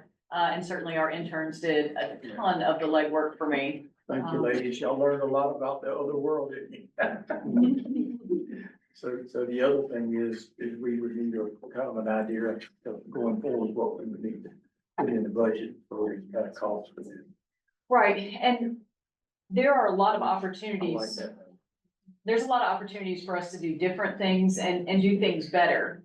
But of the list of 5 things that we just talked about, these are no cost. These are, can we make an addition to stuff that we're already doing that's going to be impactful? And that's things that I wanted to kind of bring to the group, that is, as we identify things like this, y'all have a unique opportunity because you're already funding so many things for us to make additions, make tweaks to make things better. In the needs report, specifically, we go over all of the skills requested, and that was pretty telling as well, right? That we do not have medics that feel confident right now in doing needle decompressions. And if, Gabby, will you scroll to this one on the demographic information for, I think it's like page 4 of this report, demographic for the EMS providers. I know I'm over my 10 minutes, Lee. I'm sorry. You can keep going. It's the one that has the charts on. I'm just telling him that he does what he does. That's what he does anyway. All you need to do is provide input and just go from there. Do you ever Just get, sit back Yeah, and shake just- your head. I'm do you ever good. get comfortable? I can't, I got a sleeping bag in the car. Right. We're just not good enough to. No, it's a good point. We're probably never gonna be comfortable because they're low frequency but high acuity. I totally agree with that. But if you look at the certification level, we scroll down just a little bit, Gabby. Liz, sit in the front. Oh, okay. Sure. And then sit down to the next one as well. Years of experience. I mean, I So just, you know, certification level, almost 40 40%. I can count on one hand how many chest decompressions I did in 40 Yeah. years. Well, almost 40% of the people that responded were paramedics. And look at how many of them have more than 10 years experience. This was not a survey of just our new providers. These are long-term medics in the field that are saying, I still don't feel comfortable with it. I agree, we're never gonna be 100%. I'm always gonna get nervous if I'm doing a decompression on a chest. I agree with that. But if they don't feel confident that they can successfully perform the skill, we've missed the mark somewhere. If we do, millions of dollars worth of training and we don't have medics that feel comfortable in doing that, we need a bigger reach. That was the only point that I wanted to make with the demographic information specifically, is it surprised me the seniority level of the people who responded and the relatively common things that we're requesting additional training on. What was the question for that one? I'm just curious. For which one? For the needle decompression. So it was a list, select all that apply, of, any skills that you feel you would need additional training on. And it listed out needle decompression and MCI, peds, burns, and then there was an other field as well. It was a list of maybe 15, 20 different Did skills. we ask if they had taken a class in the last 12 months? There was a question in there, not Related specifically to that. on 12 months, but we did ask questions about how frequently they did trauma training at their service. And that fed into what I thought was the biggest takeaway from this survey that they presented, was that if you did quarterly training, medics reported 73% confidence in their skill. If you did annual training, they had a 50% confidence in their skill. We had to do more training. I'm curious if there's a correlation between those that have been to a skills lab, a trauma skills lab, and Yeah. those that haven't. I don't know if it's a year, 2 years, ever, whatever it is, but I just wonder if the folks that have been through a trauma skills lab, if they feel they're more confident And I than think those that haven't. These are great questions on things that we want to add to Right. subsequent surveys. It's like, okay, if you selected needle decompression, a drop down that says, when was the last time you practiced on a trainer? Have you Right. participated in a live tissue lab? There's a lot more information to gain. One of the things that we tried to balance was, I was like, okay, we're gonna start with 500 questions. All the medics will participate, right? We had to get this down to a reasonable amount of questions that we could get 1,200 survey responses. I mean, I thought that was tremendous. So I agree, there's a lot of opportunity for us to gain more specifics, but I think broadly we can identify very easily 5 things that we need to fix in education and that this committee has the ability to address. Needle D is one of the trauma skills lab stations. So everybody that goes through the trauma skills lab gets ample opportunities to do needle D. Any other question? I was just gonna make a comment. I actually sat up last night and read through all of it. It's very impressive. Thank y'all, ladies. Y'all really done a good job. There's a lot of, all the questions are at the end of it too, that they asked in the survey. My mind was kind of going down a path when you were talking a while ago. You were talking about maybe like finding some low hanging fruit in this and sounded like you were talking about like some type of training, like short training, something that would come in-house, but get some low hanging fruit out of this that could be presented in that format. Is that what I was? Okay. Yeah, absolutely. I think that we can do a 30-minute component that's added to any course ever that we have broad distribution that addresses at least some of these problems. Absolutely. And then another thing that I saw out of this, since we got some of the physicians and hospital folks here, one of the comments from the providers was getting feedback after the patient goes to the hospital. So between HIPAA and all that, having a good avenue to get that feedback of, what the outcome or what the injuries were. So I think that would be a worthwhile objective. I don't think that's low hanging fruit, but I think getting that feedback back to the providers in some type of way. In a consistent way that they know if they had a trauma activation, that they would get an ultimate diagnosis on that patient. I think that goes a long way to improve our skills and our diagnostic ability. That if we, it's like, I don't know, did they actually have a pelvic fracture or not?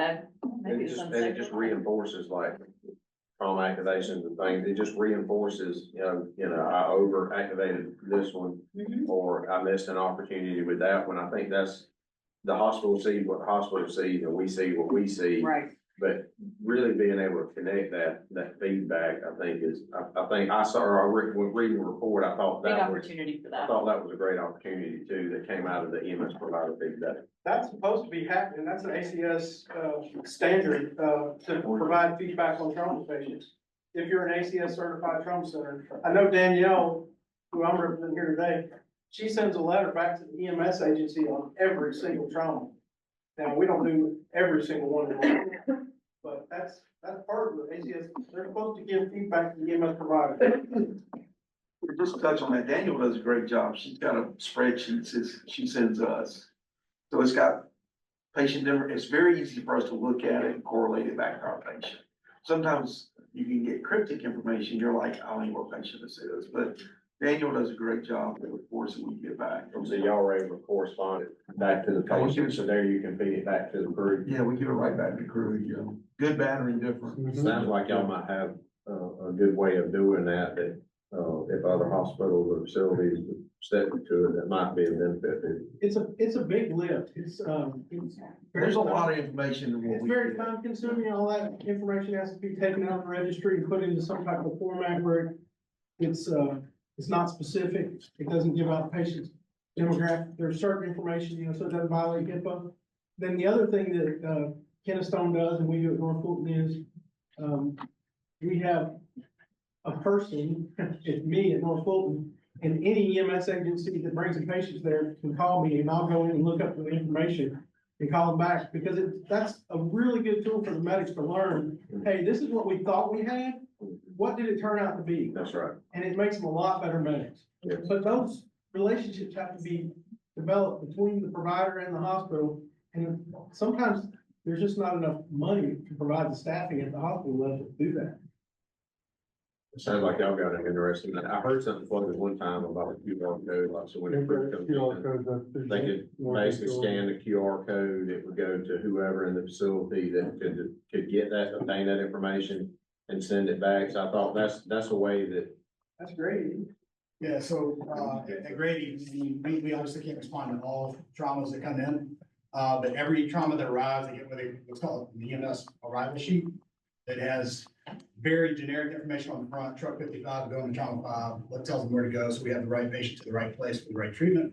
Then on the back of it, we put their MRN sticker, and there is a QR code there where they can scan it, and we can send secure messages to them. They can request feedback, but for those that have OFIs that are reported through the PI team, we reach out to them proactively. As far as burns, anything that is an actual burn activation, I respond to those proactively as well. It sounds like we got some success in successful pockets with. And Erlanger doing the same thing, just like he talked about with the QR code, you scan that QR code, send it, and they feed that information back. And it seems to work very well. So we're gonna move on because the clock continues to move. Richard? Yes, sir. I didn't have a presentation. I've just got some key bullet points I was gonna talk about. The first thing I wanted to talk about was EMS student enrollment in Georgia. We are obviously tracking that on GDAC and it's publicly available for anyone. What I was going to specifically comment about, and I emailed you this, Courtney, was ways that we feel like the Trauma Commission could support increasing student enrollment. Obviously, one of the best means of doing that is the AEMT course grant that y'all already approved. The more of those that are available, the more students that are going to enroll from rural areas. One thing that we've been targeting is some work with the Technical College System of Georgia in identifying deserts using GDAC data to show them and us where there are places where students don't enroll for a long period of time. And hopefully TCSG will continue to expand their efforts to reach students in those areas. But obviously, y'all fill a large gap there for providing grants where students can enroll from rural areas and not have to travel, making it much more readily available. There's a few other things that I believe, or we believe as the department, that would bolster that is if there was a way to somehow administer scholarships as well as in addition to, like, in particular grants, if there was a way to give an individual student a scholarship, like Virginia has done that previously in the past, where they've taken sort of the same kind of dollars and allocated it to a student scholarship, and essentially the student enrolls wherever they so choose. That's a possible, something just to consider. I'm just throwing out stuff that you'd ask for. That's for initial education, Richard? Yes, sir. Initial education. Yeah, they had a couple of things tied to it. It had to be in a technical college, or their version of a technical college. And that program had to have a certain they had to meet certain performance metrics to be allowed to enroll into that, et cetera, et cetera. They had it tied down, but yes, they essentially paid full tuition if the student went to a state college there. For EMS education. Other things is if you could allocate specifically, and I know Crystal and them talked earlier about the data that MedEd Prep is gaining, and I think that's phenomenal. This report is unbelievable. But if you could also tie the dollars that you allocated to grants to programs that are higher performing. Of course, you know, Terry and I have talked in the past years ago when they were building their program, it takes about 3 years for a program to get established. So, but if you could somehow tie those dollars to some sort of performance metric, AKA give the grant monies to programs that are producing the highest number of students with the highest overall pass rates. And then student performance, particularly the great work that y'all are doing with this. One of our things on redesignations that we keep finding is that our lower performing programs aren't administering registry style exams, which I think is some of the work that y'all found through the grant funded classes, is that either they were doing publisher exams like Jones and Bartlett, Brady book, whatever. And those questions, they're great questions, but they do come directly out of the book and they're not registry style questions. And so the candidate gets to register and they don't really know what type of question they're answering. They've never seen it before. And that is a common thing amongst all of the programs that we're redesignating this year. Our recommendation is that they pursue some type of registry style test bank. So just throwing it on the table, I don't know if there's more expansion that the Trauma Commission could or would consider doing with MedEd Prep for other programs. I realize there's a lot of in the weed stuff there, but registry style exams and or students having access to external test prep material. And what I mean by that is like MedEd Prep, Limmer Creative, EMS Success, some of those others where a student can purchase an app for say $20 or $30 and they take registry style test prep questions, not necessarily certification examination questions throughout their course as a test or a quiz. Those are other ways that I think that y'all could potentially support students in achieving a better success. The department, as we've done the remediation classes around the state, we have purchased MedEd Prep for the students that go through that, and they do the test prep material as they're going through those remediations, and then they have access to it for a few months. Ryan would know better, but the 30 to 90 days, somewhere in there, they have access to it. And we have seen a pretty high pass rate amongst those remediators, around 79 to 80% pass rate out of a cohort of people that theoretically couldn't pass. So there's some possible ways that you could support it. And particularly in the rural communities, about education programs themselves. Obviously, y'all are funding some grant classes. Most of those are going to the rural communities, which does support those rural communities. One of the barriers to providing high quality education, though, is the minimum equipment necessary. As y'all well know, just to get off the ground, holding a school is rather expensive. And I think if there was a way to allocate some money to education equipment grants might be beneficial, whether it was tied just to initial education, or even, like post-licensure or critical care stuff as well. I don't know what all there, but of obvious interest and concern to us is initial education, because I think that would help several of our rural areas not only have a course, but also be able to have the equipment to host a course. I think that's one of the barriers now. I think, and I don't know for a fact, but I heard Kim mention earlier that some people have turned back in a grant. And I think a lot of times that happens because they get the grant and then don't realize all the other extemporaneous stuff that goes along with having the grant. So if there was a way to support them in getting the rest of their needs met. Lastly, or not lastly, but I'll talk about train. So I think Ryan told me earlier, we've had a 38,000 hours taken on there in the last 12 months, which we're getting blown up right now with renewal season. And we are switching our server over to a different that aligns better with streaming content. So my statement here is just simply that if there's anything the Trauma Commission would like for us to host on there, we'd be happy to host it. In fact, I texted Ryan just a few minutes ago with the conversation about the handoff report, and I was like, hey, is there any way we could record a course on a standardized handoff report that could be like a 10 to 15 minute, quick CE on train? So we are happy to partner with anything that y'all were wanting to put on there. Courtney, you had talked before one time about, we shared the same interest in anatomy and physiology courses and think that they should be more standardized. Last week, we got a quote on having somebody record a standardized A&P course for train that we're considering putting on there to make available for EMS students. That's another one of our findings, is that on the courses that, the programs that we redesignate, the average course is spending about 4 hours teaching human body in an E&P course. And it's my opinion, and of course, that's what it's worth, is that 4 hours is not nearly enough to cover anatomy and physiology. So we've considered purchasing an 8 to 12 hour A&P course to put on train. So if there's anything that the Trauma Commission would like to collaborate with for us to put on there to make available to providers, we're happy to. The other part about that is that I believe I asked last week, and they're working with Nathan Stanaway. Lee, I believe last year at the Metro Atlanta EMS conference, y'all had partnered, the Trauma Commission had partnered to get those CE back. And we're working to get those CE from last year and from both last years, and to get those on there. Obviously, with the collaboration there, the more state-generated content we have, the more readily accessible it is to everyone.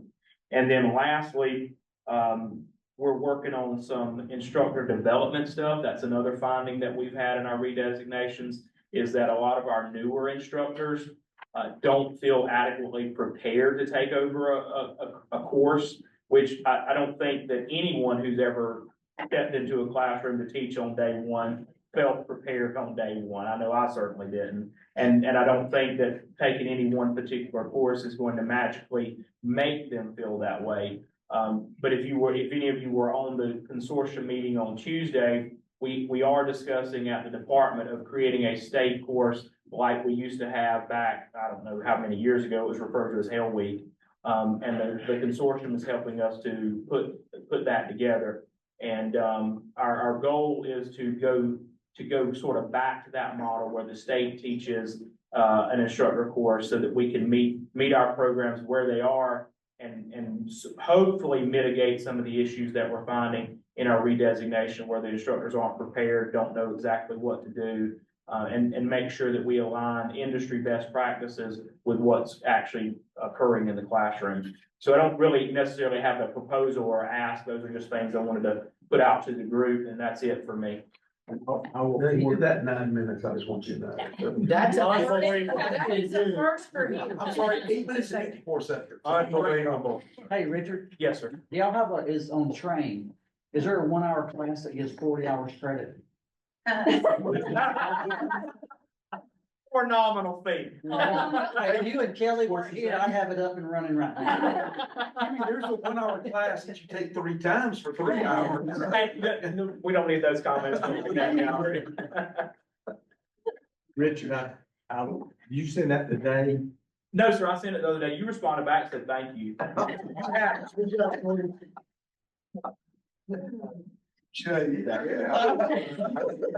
What I read is not what I think you said. I'll send it out, y'all can get this.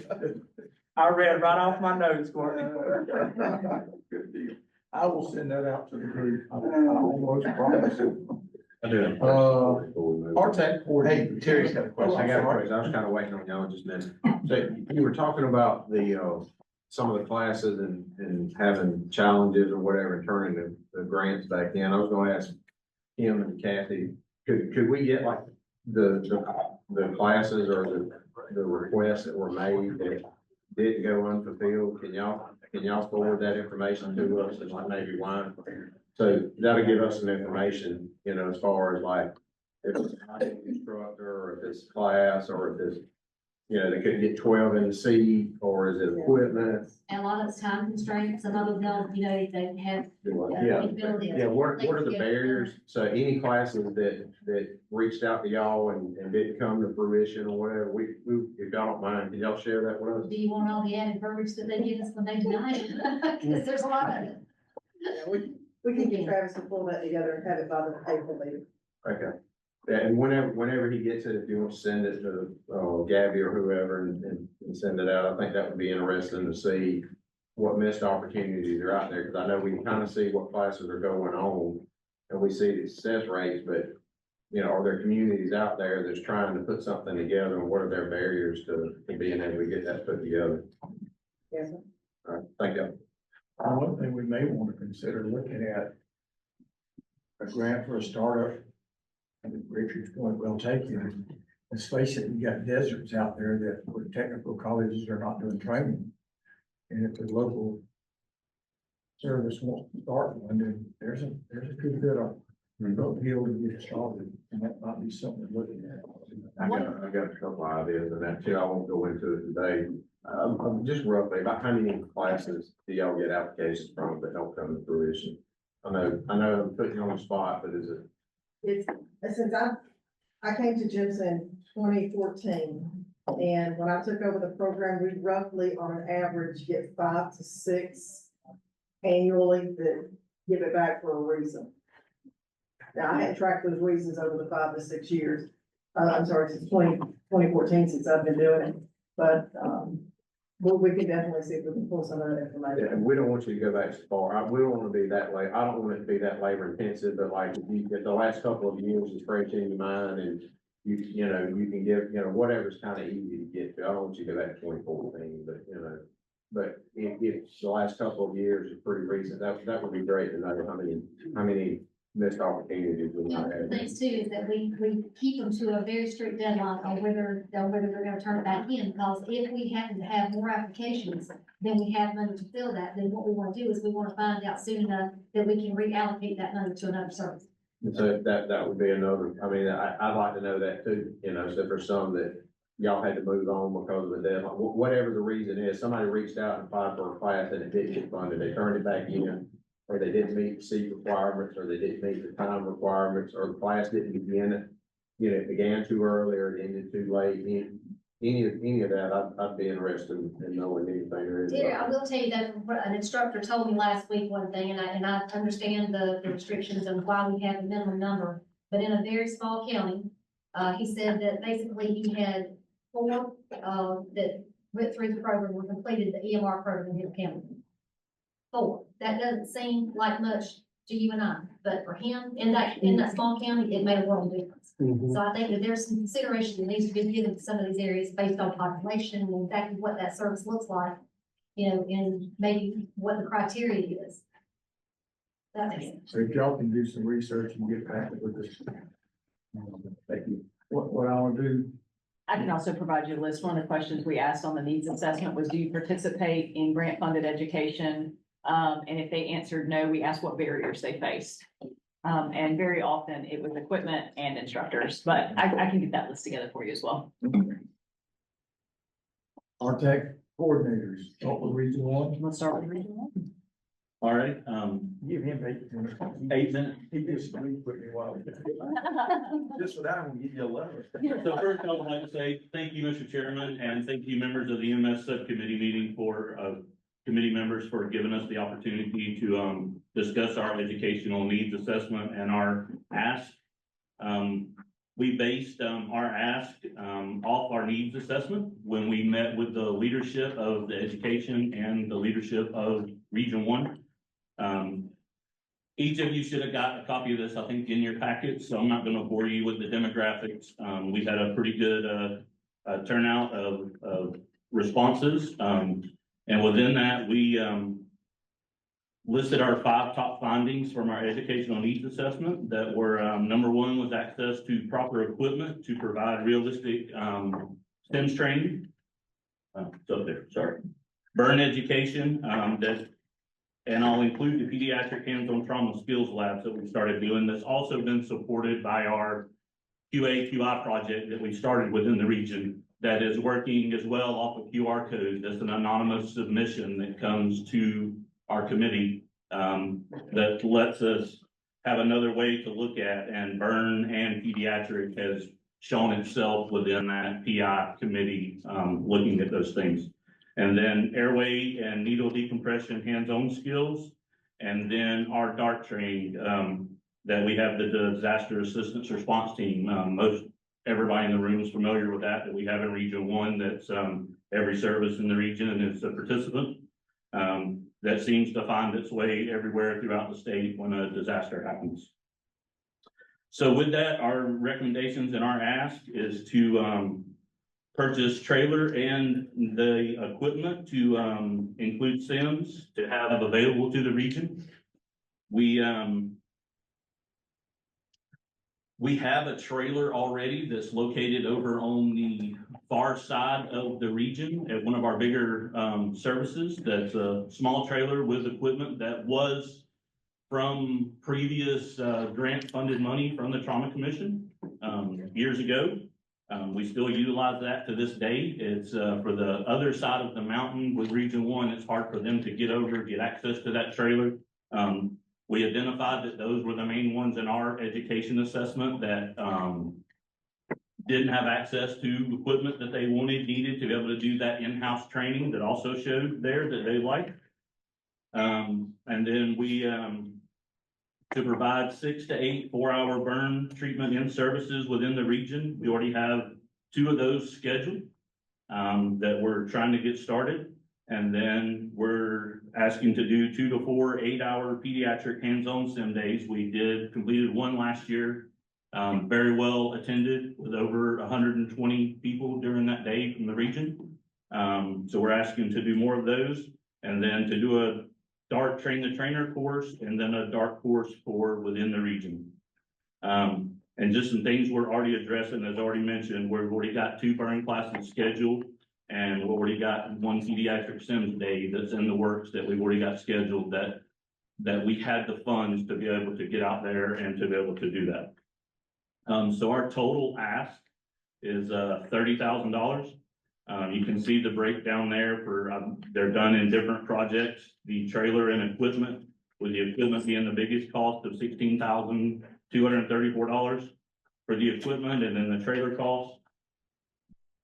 And then our second project, the P SIMS training days, and then the burn education, the DART train the trainer, and then the DART class for the region services. And you can see the breakdowns there, and they're in your packet. And I'll be happy to entertain any questions that anyone from the committee may have, or anyone else of what we're asking and looking at, or anything from our education needs assessment. So let me get this just because I'm doing another stuff I'll talk about in a minute. The SIMS equipment, what you don't find, Scott? So I have a list, and it's full ALS mannequin that can be innovated, decompression, 2 decompression mannequins, a full pediatric ALS mannequin that can have all the stuff done to it. There's IO trainers within that. There's airway trainers. Crystal.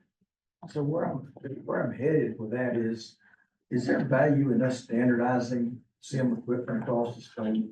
I mean, there are a lot of Yes. different, I mean, they run from. Great question. They run from reasonable to, my house didn't cost that much. Yeah, so, correct me, those who have requested equipment, these are low fidelity simulation trainers. Yeah. We're not ready to be doing high fidelity mannequins. 1, I don't think this committee wants to buy them. 2, none of us want to have to do the preventative maintenance and the ongoing maintenance on And those. move that stuff around, it's difficult to not break. It is, and so having the lower fidelity, and that was a question in the needs assessment too. There's a specific breakdown of that. Is do you want access to high fidelity sim? And would access to lower fidelity cash trainers be beneficial? And across the board, everybody said, yes, that would be beneficial. Yeah, would you to me, because I'm interested in buying some of that house.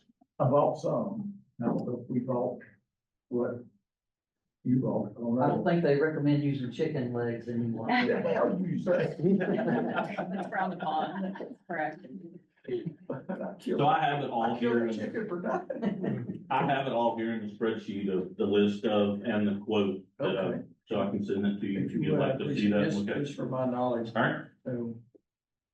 Any questions? Scott, I got a question. Yes. Your local departments not have airway mannequins and things like that? Some do, some don't.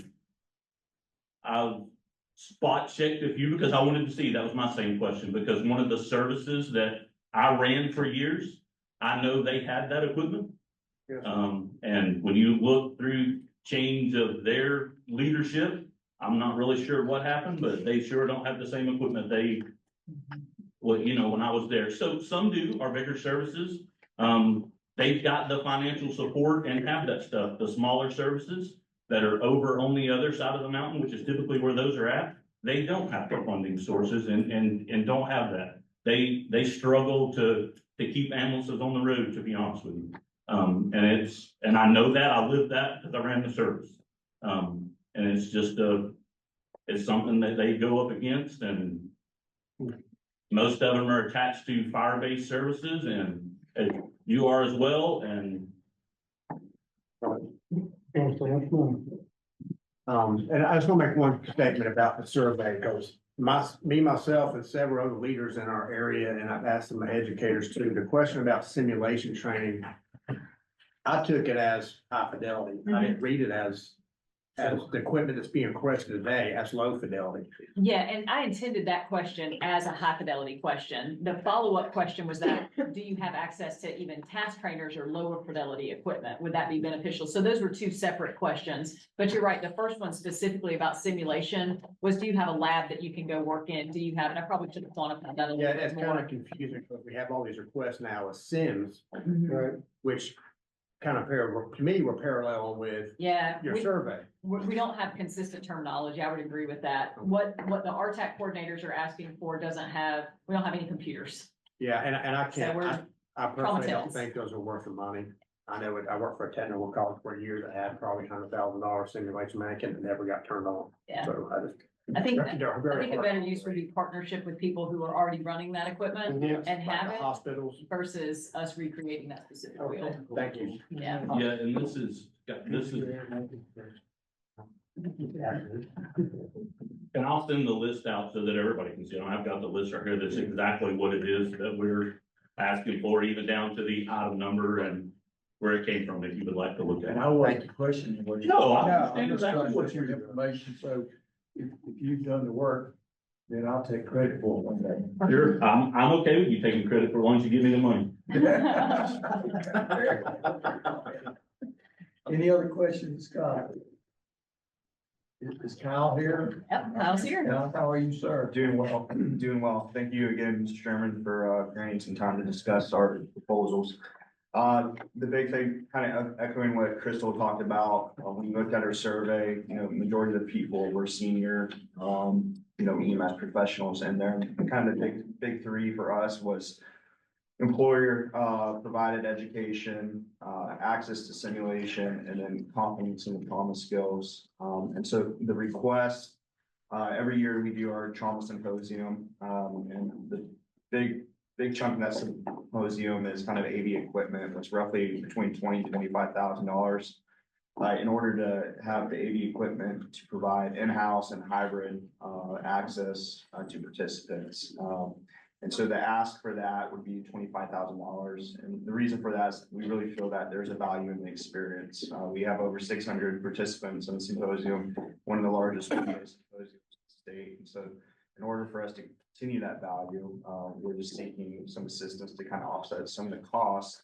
So that way we don't have to go up on ticket prices, and that's registration prices. And that's the reason why in the past we've incrementally had to increase our prices, is just because of AV technology and also food needs as well.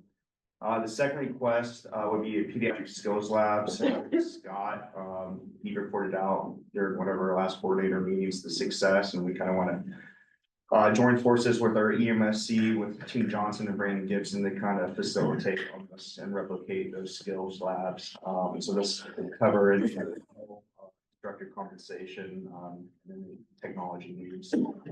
And then the last one would be MCI training, specifically the alert air system. As a regional goal with the RTAC, we know there are TECCs going on, but the goal for this year is to kind of increase the level of training and level of integrating training, utilizing the alert system. And pretty much have about 50% of the counties already participating in that, but we want to grow that. We know with Appalachia, right in kind of in our backyard, the World Cup coming, and then hard target threats that are occurring every day, that we want to be prepared, and integration. We feel it's really important for that. So the ask is for about $7,500, just for more of a potential for rental costs, materials. We have volunteer instructors throughout. Jonathan Cannon from Ball County is leading this, but we have a few multi-agency participants that are volunteer their time to instruct. I'll yield my time for any questions or concerns. Anybody got any questions for Kyle? Ask us 32,000. Should be 40,000. Yes, 40.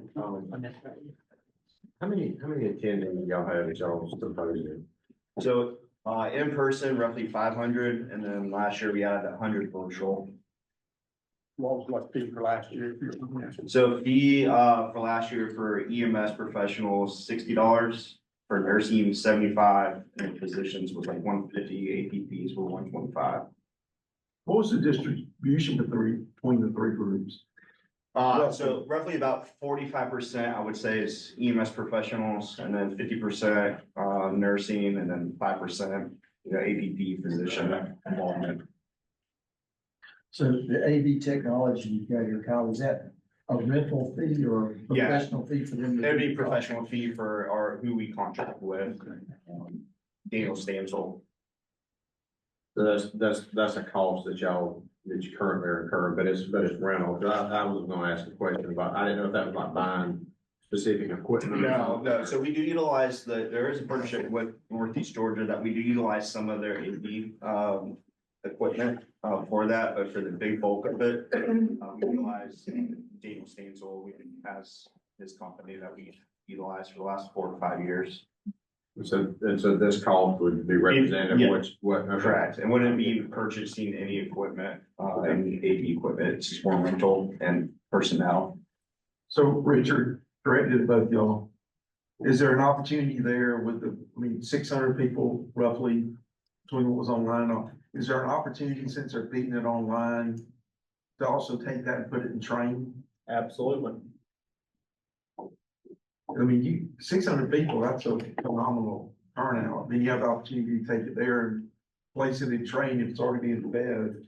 But you got, I gotta ask you, instructor too, because some of that's proprietary. Remember that, because if it's not proprietary. That is correct. A lot of your national speakers are like that. They're making money off of it. They don't want it reproduced somewhere, but We found that a lot, the folks come in and there's a lot of folks who are very good speakers, very knowledgeable. They bounce around the nation doing these talks, and they don't want to do a two thing. And found out the guy walking across the tree the day before. And I think it kind of takes the wind out of his sails or something. But that's the possibility. Any other questions? I got Kyle? this one. Yes. Kyle, the people that speak there, are they being paid? We do not, so we offered honorarium, however, we've been lucky that we've only paid 2 honorariums in the last 10 years. A lot of this, will cover the cost for transportation, like their flights, hotel, and to and from, the conference center, but they don't ask for honorariums. This year, we do have a speaker, Dr. Pepe, who's asked for honorarium, but so far he's the only one who's asked. And so that's roughly about $2,000 he's asked for an honorarium. Okay, thank you. You're welcome. Plus it's, right, plus it's. Plus his expenses, and he's nationally known for decades, but we've been fortunate with those, and I found that as long as we're paying their travel expenses, that they're pretty much good with coming. Which, how many years has this been going on? So this will be our milestone 10th year. We've grown from Brunel with 100 participants to now 600. with a reach multi-state, so virtually we're getting people from Alabama, Florida, South Carolina, and Tennessee as well. So let me inject something here. When we do the spreadsheet, I'm not gonna put all the detail in the spreadsheet. We put the total ask, y'all got the listing, and then quite frankly, I don't really wanna get into the weeds on all of it. That makes any sense. Okay, thank you, sir. Thank you. Y'all do a great job with that. Danielle. So I'm hearing Danielle's place, but I'm not prepared to talk about her budget because Dr. Ashley Smith, chairperson, she was supposed to be here, so I was told just to come here and take notes and report back to her. Zero. So Danielle sent, she sent her proposal to me ahead of time and, It's in your packet. yes, and it's in the packet. Yes, it is.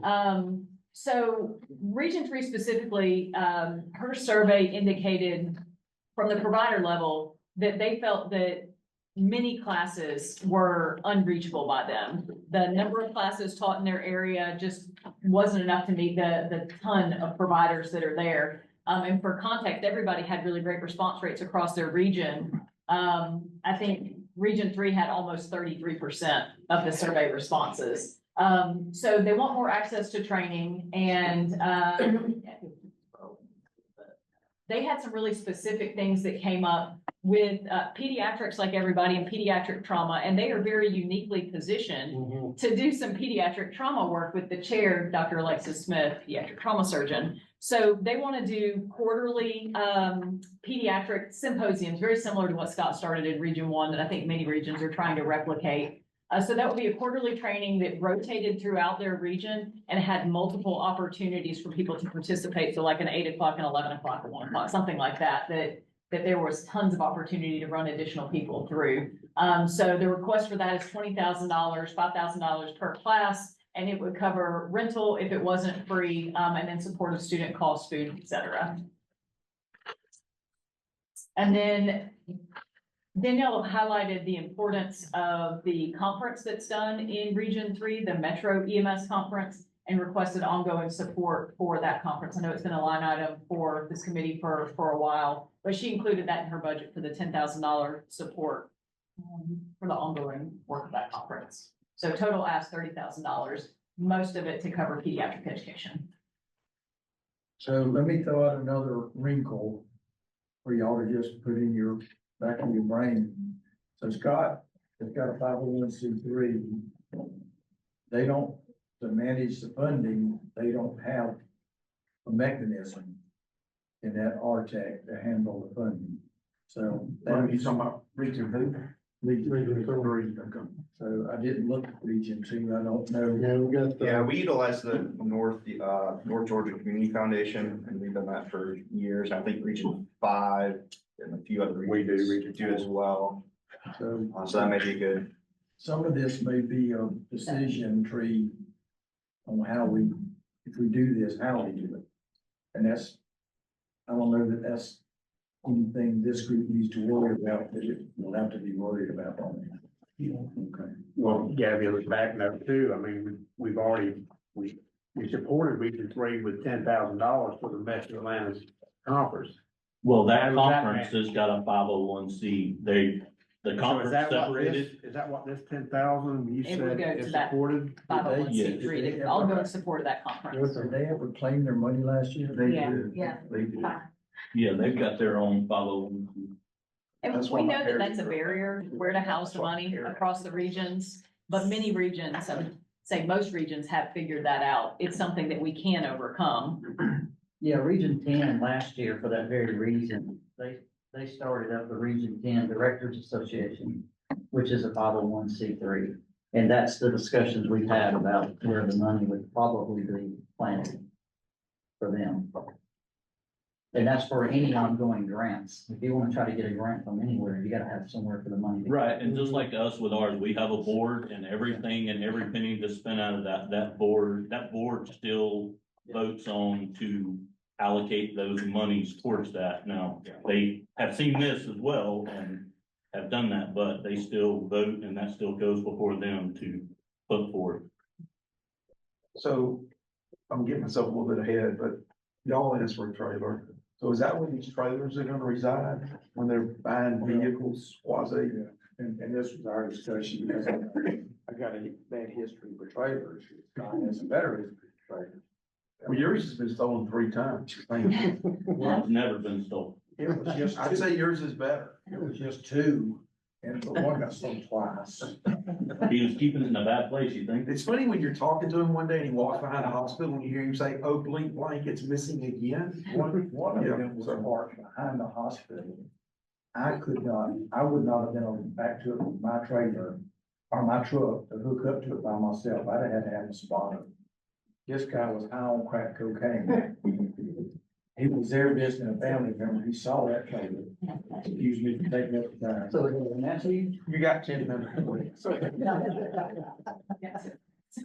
So he stole that trailer and threw all the equipment out on the side of the road on that Monday County. And they found him, called him back. I was talking to him at the jail. He said he really didn't remember doing it, but he was pretty sure he did. And he took it to a friend of his to try to sell it. And he was trying to tell his friend, you buy a trailer, you can carry your motorcycles when you go motorcycle race. The guy said, well, he talked to me 3 weeks ago, I might have bought it, but somebody stole my motorcycle. And he said, I remember now, I stole his motorcycle. So anyway, you don't have any reaching forward, Jay. Jay's online. Yep, sorry about that. We had a little computer glitch here. And I won't take long, I promise. The ours echoes so much of what I'm sure has already been said. I missed the first couple architects that were able to participate for computer being down here, but ours echoes. I think that what we're looking for, or what's been asked, is to look as an adjunct to training, not necessarily taking over any specifics on training.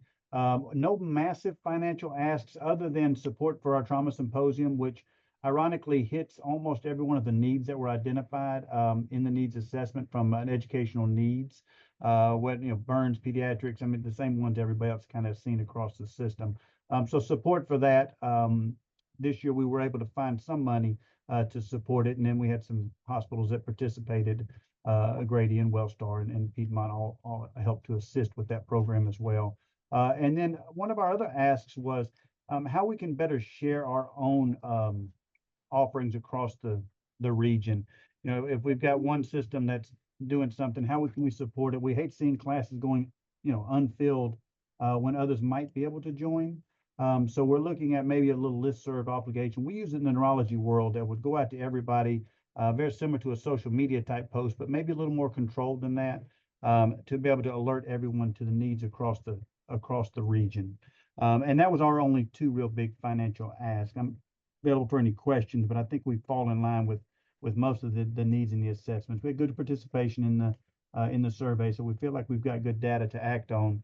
I think the better we can formulate statewide systems, I think we can probably hit the needs of everybody. That's all I have. Thank you, sir. I think we're good at 5 now. And Crystal's also online. Hey, Crystal. Hey, glad to be with y'all today. Again, some of the concerns again are echoed. We actually used not only this most recent assessment, but our previous assessment also to kind of inform our ask. And yes, we were able to actually take last year's needs assessment and address a lot of the requests that were posed both last year and this year. So that's one of the reasons that we were able to ask for something very different this year than we asked for last year, was because we were able to find support for some of those previous concerns based on our last needs assessment. So we too are asking for a trailer. For us, this would be a multi-use trailer. We've not had a great experience with keeping training equipment on trailers, and that's kind of twofold. One, a lot of people will just want to check out 1 or 2 task trainers. And we've also, not as an RTAC, but just as a region, we've had some task trainers not survive the heat. So our more expensive task trainers, mannequins are actually housed in climate control storage, but we do need the ability to move them. So on these trailers, We're not gonna, we would actually like to replace one of our current, response trailers, or, the one that houses our MCI equipment for pre-staging at specialty events. We've gotten a lot of comments that we probably should have went a little bigger with that. And I was telling Crystal the other day that just moving the equipment for the sim day took our trailer and 3 pickup trucks and an SUV to get everything moved, and off the campus of Central Georgia Tech. We had a very similar experience with Heartland EMS during our January training events. So we just need a little bigger trailer. When we need to move it, we'll simply pull that readiness equipment off. Again, we do have 2 trailers, and very rarely are they both checking out at the same time. It does happen on occasion, but it's a rarity. And we would just move that those training equipment items on. So that's the first ask.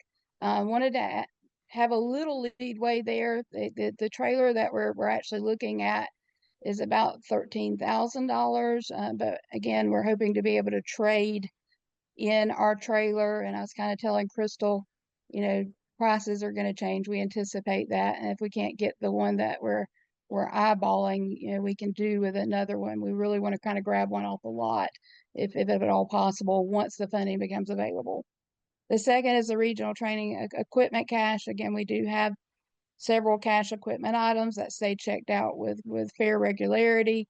So some of these items are items that are either in disrepair or items that are checked out with such frequency that we can't maintain them in the cache and meet all the requests for them. So we're just asking for some additional airway mannequins and associated supplies, and chest decompression trainers and associated supplies.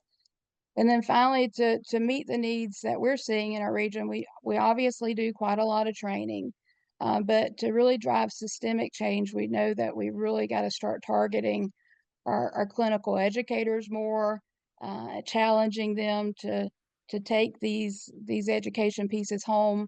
There's certainly a need, as stated by the survey, kind of across the board for smaller, course offerings, agency level offerings. So we're asking for $10,000 to be able to do some trauma resuscitation academies.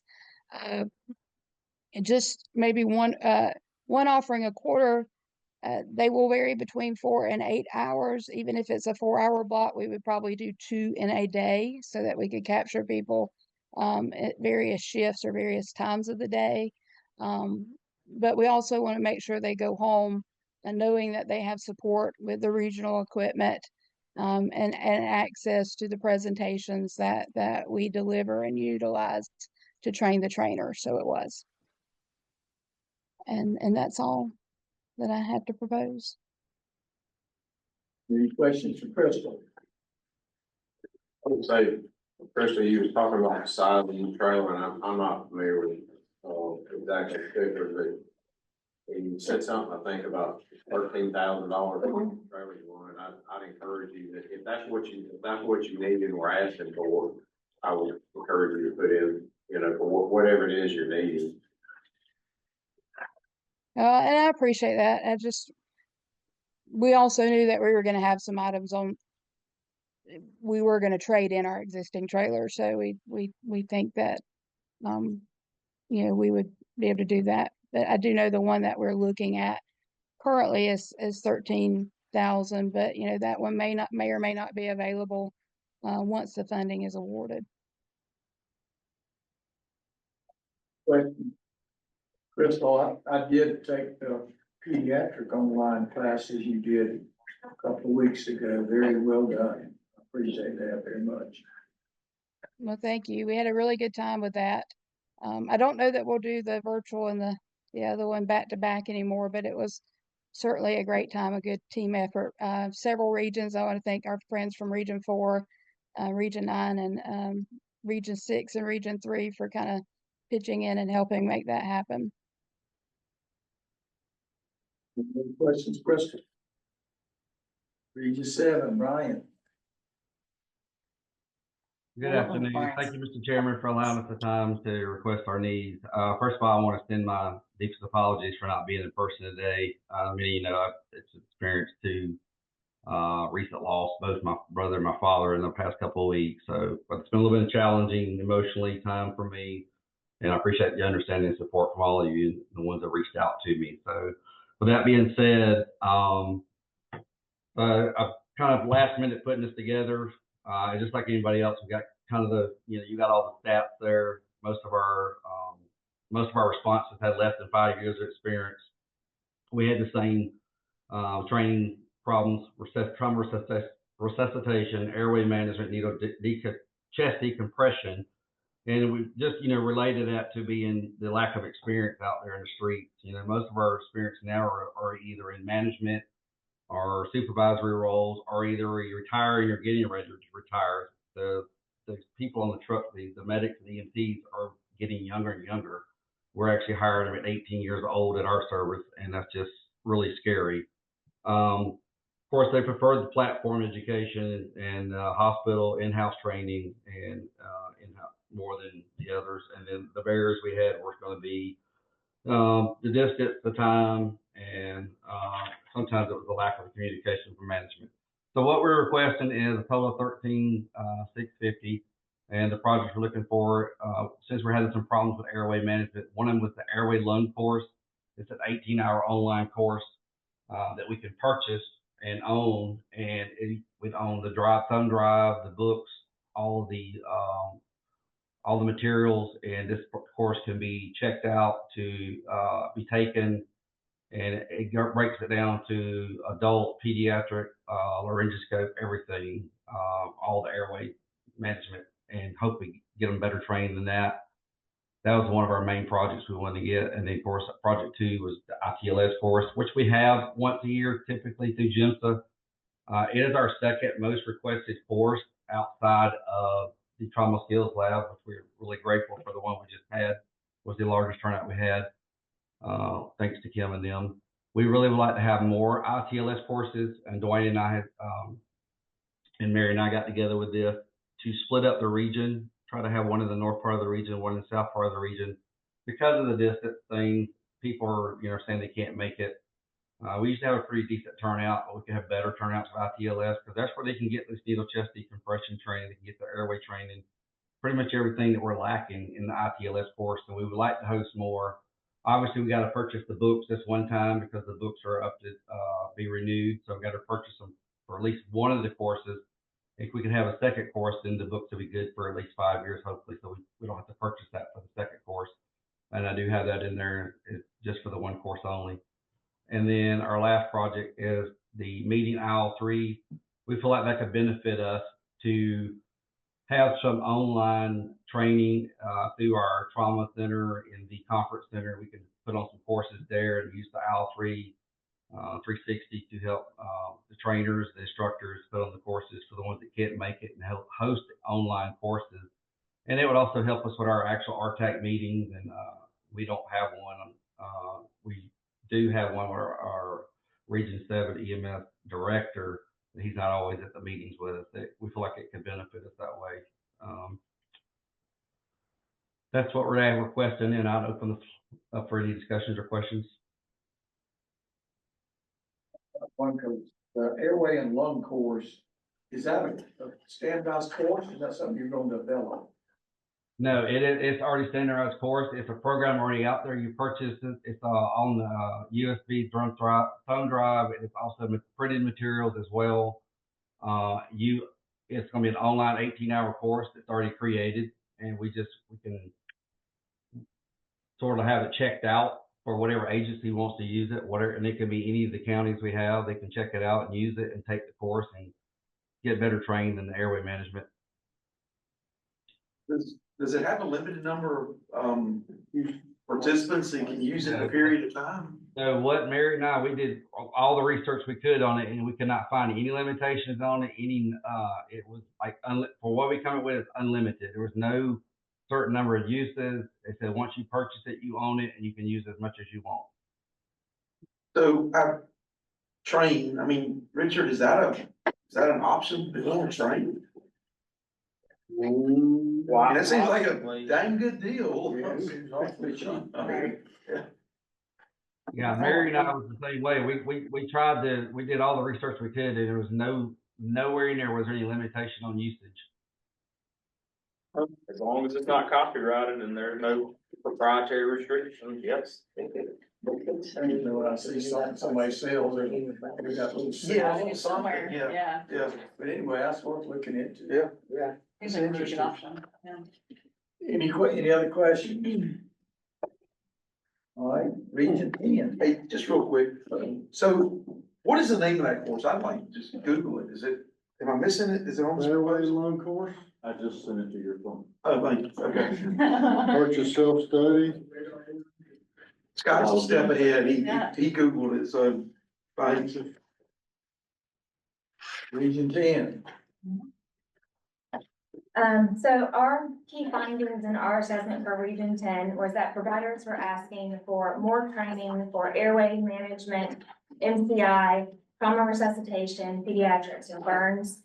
And they are preferring the 4 to 8 hour courses instead of 2-day conferences or any of the other platforms. That includes hands-on training or simulation-based training.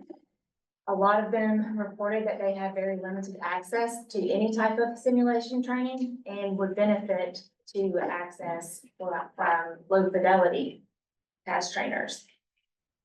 The most reported barriers to quality education included scheduling conflicts, limited instructor availability, financial restraints, and then difficulties accessing continuing education due to time and travel limitations. So our ask to address these findings, total amount of $27,618 for the first project to develop train the trainer courses for these targeted courses they've requested. So the airway progression, trauma resuscitation that would include MCI triage, management of critical patients, and also our local trauma center resources. And then also an instructor development course. And hate to say it, but the second one is another trailer. So we were kind of piggybacking off Scott's trailer that he had going with the success he had. And he has been gracious to share his information with us. So we would like to kind of start up the same thing where we have some of these low fidelity mannequins in the trailer, the task trainers, for our services in the region to be able to take this trailer, take it back to their service and provide in-house service training targeted to whatever area they feel they need. Keep it for a week, 2 weeks, whatever they need, and then it can be passed on to someone else in the region. And then our last one is the platinum sponsorship for the Classic City EMS Providers and Educators Conference that's hosted by Georgia Region 10 EMS Directors Association. It's going to be happening this August. And as far as the management, I think you already mentioned it, but as management of the fundings, we are in discussion with the association, the Directors Association, about figuring out a way to house our funds as well. Any questions? Kristen, what's the average? I don't know if there is one, instructor rate for teaching classes? So similar to the OEMS has set some standards that for labs, we should have 1 instructor for every 6 students, and that's consistent with AHA's policy. All right. Is that still right? Yes, ma'am. And so, but what's the going rate for pay? Pay rate for instructor. Oh, okay, I'm caught up. So I think for a lab instructor, you're looking at around $25 an hour. I would say for a lead instructor of a program, $30 an hour. That's kind of rough. And those are, I think, decently accepted across the state. Because I just saw on all of them, we saw with all the courses, everybody has instructor fees, so I'm just curious. I would think that would be fairly standard, that there might be some deviation based on the region. But certainly conversations that maybe we should have on, do we want to set a standard instructional fee that the committee is willing to reimburse based on? Just for statewide consistency in that ask. And that's something that I can work with each of the coordinators that had an ask to support instructors.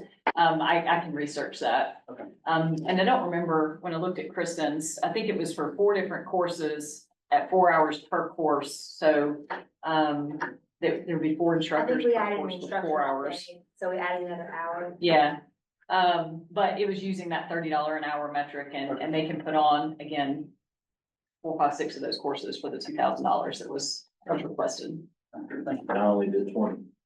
You need $20 an hour, see? But I'll send an email to the coordinators to get an average on that and send it out to the committee. You have to do I was that. just curious. It's a good question. Any other questions of the coordinators? I got a couple of things that I want to throw out, and I think we ought to consider. And the first one is I would like for us to consider, we'll have to get a call for it, I'll have to twist it, is developing a packet for new instructors. The instructors that, at least from my perceptions, are struggling are the new instructors that are in what I think Richard rightly called a pop-up course. And the problem about it is in rural Georgia, if we didn't do pop-up courses, we would be out of business. Because there's some significant deserts out there with the technical colleges. So what you're seeing is many EMS agencies who've never been in EMS education, at least not the initial education business, getting into teaching classes. Have I said anything disagreeable yet? It's early in the. So what I'm proposing is that we get with a group of instructors that we can, somebody can identify, not me, that have excellent pass rates and great or low attrition rates. We either do it in a weekend health session or something, they bring all their toys together. Or it may take more than a weekend, it may take longer than I think, I don't know. But we develop a learning package that we can give to new instructors that has a curriculum and lesson plan and the appropriate AV support that they might use. But if they use that curriculum, then every main education and teaching point that the DOT curriculum identifies will be in there, highlighted, the underlined italics or something. The idea being that if we give them that, then one, we know it will be consistent across the board. I'm not saying we require them to use it. But I would be interested to see if we have a school that's having a pass rate here and we give them that and it goes up, we certainly might learn that that's some value. Now we'll try to work on that a little bit with Crystal's help and find out something that costs. And I also, Richard's working with a consortium. I'm interested in us, and we've got the leadership program that is a 4-week process. I'm interested in doing something like that for educators. Now, whether that's 4 weeks, 3 weeks, 2 weeks, I don't know. I don't think 1 week, and I took Hell Week. And it took me 10 years to quit being mad at EJ. Which they did a great job, they did. But, and the class that Jimson does, particularly Daniel working, he did a great job. And I think that's a great class, but I don't think it goes far enough. Your point to me is well taken. If you're a new instructor and you're not used to talking in front of people, it can be very intimidating. Maybe part of that is on second week, they have to teach. I don't know. I'm not a professional educator, but I would encourage us to spend some money to hire some professional educators to help develop that class. I would not at this point say we need to do the class. I think at this point, we would need to develop a curriculum and a plan to do it. So those are the 2 things that I'm going to try to present, and y'all can be able to help do whatever. Okay. I got one other thing, and then I'm gonna turn it over to y'all. There's this rumor out there about this March Falls class. Film at 11. They're starting to film Monday. Okay. We also, for those of you who went with it to the GQuip meeting down at, Callaway. And this may go a little bit towards helping us with some of our simulation issues.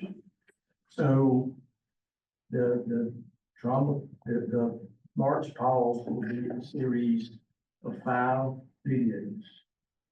3 of those will be the course content of March pause, the slide said. We have at least a verbal agreement with the group at MCG, AU, Wellstar, big hospital.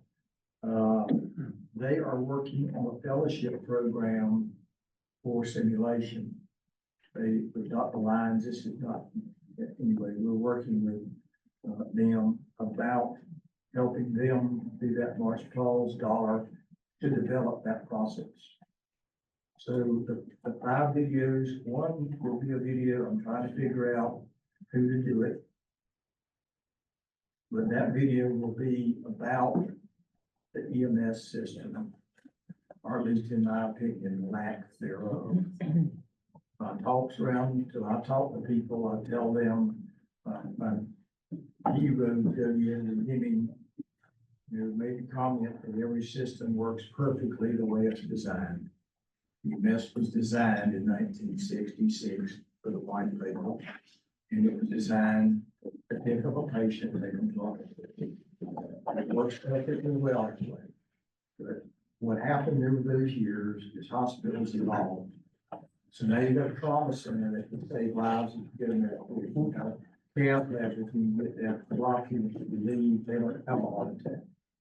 But if your system is still designed to take them to a local hospital that doesn't have those capabilities, all you've done is change the place where they can die. They'll lose their heart tissue. And the problem with it, it was designed in those years to do that.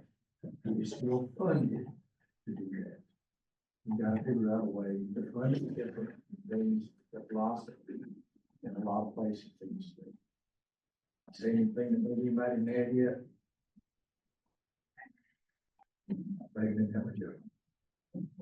So that will be one slide, and next, the one presentation, next presentation will be to explain to people what a level 1, what the system is, the trauma system, the concept of what level 1, 2, 3, and 4, and what they do, and how the system interconnects.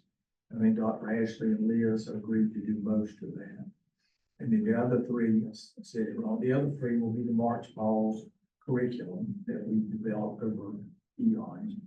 And I also will have a video that I hope Richard will approve for the initial, or the hanging of an additional unit of blood. But that would be a lecture series that we would do online, and a practical series that they would have to do at their shop with their equipment. Any questions about that? I'm really interested in the simulation piece. What AU's interested in doing is will not be necessarily AU specific. But if you look around the state, BB's got a wonderful simulation lab. Mercer's got a great simulation lab, and in both of those, their concept is to develop a fellowship program on simulation that they would train people, and those folks who go across the state in host simulation labs at those facilities. It won't be 20 minutes from everybody, but it hopefully will be around the state so that people who are interested in those labs will be able to do it. Having said that, that won't cost you a penny. We've already got, we're trying to get that money moved to our account before we start signing contracts. Anything else that needs to come for this group? I have one small thing. So I noticed the meeting next month is at the City Hall Conference Room. Yeah. Or chambers. Yeah. This was already reserved. Yes. So just for anybody that's planning to attend in person, if you've ever been in downtown Madison on the square, the courthouse, Madison's a little different. Courthouse is not in the middle of the square, it's on the corner. And if you're looking at the courthouse, if you park on the left side, you're literally across the street from the meeting room. If you don't know where the courthouse is, you can Google it, but the building that the meeting room is in is actually the same building that the Madison Fire Department is in. So if you're standing there looking at a fire truck, you're at the right building. You just need to go to the other end. That makes sense. So And I'll send out a map to the committee members and put it on the website. Because parking is also limited to 2-hour max. Sometimes we can go a little bit over. So you'll have to park, in certain areas around Madison. I can talk to Madison about that. City. That would be more convenient. So is your plan the next meeting to go line item, or what's your plan? Well, my plan is to send you out, I'm not personally gonna go down line item for each one of these RTACs, each one of these classes. It will be available, we'll get in the weeds if you wanna get in the weeds. All right, I'm not telling you what you can say, can't say, but we will go down these requests and figure out what. So with the RTAX, you're gonna say region 1. I mean, you're not gonna say just the RTAX. No, yeah, we'll go region 1. Okay. We'll go to their proposal. It's got, I probably got it on. We have this discussion about trading. As long as I feel some accountability to traders, I don't have a huge problem. But again, in my history with traders, it's not necessarily good. Will we know by then about the additional money? Because obviously this We should, money, because I anything we approve, Yeah. the money's gonna have to come from somewhere. Sunny dies like 13 or 12 or 13 more. And we'll also have the reallocation to discuss, which these might be too difficult to get in with the reallocation funds, just because we'll have to have those funds encumbered before the end of the fiscal year, but that's something we'll need to talk about in the meeting as well. I think we'll get the lion's share of it done, hopefully next. So come with your pencils, sharpen and all that. So my other thing is for the RTAC folks who came, thank you so much for coming. Thank you for the work that you're doing. It's very much appreciated, Jim, so thank you for the work you're doing. Together, we're making a lot of difference, and I appreciate it. Richard, thank you for your work, Kelly, and ladies, thank y'all for coming. That's really great work. But I love you, I ain't gonna read 900 to you. I would entertain a motion to adjourn. So moved. Thank y'all so much. Thank you. All right.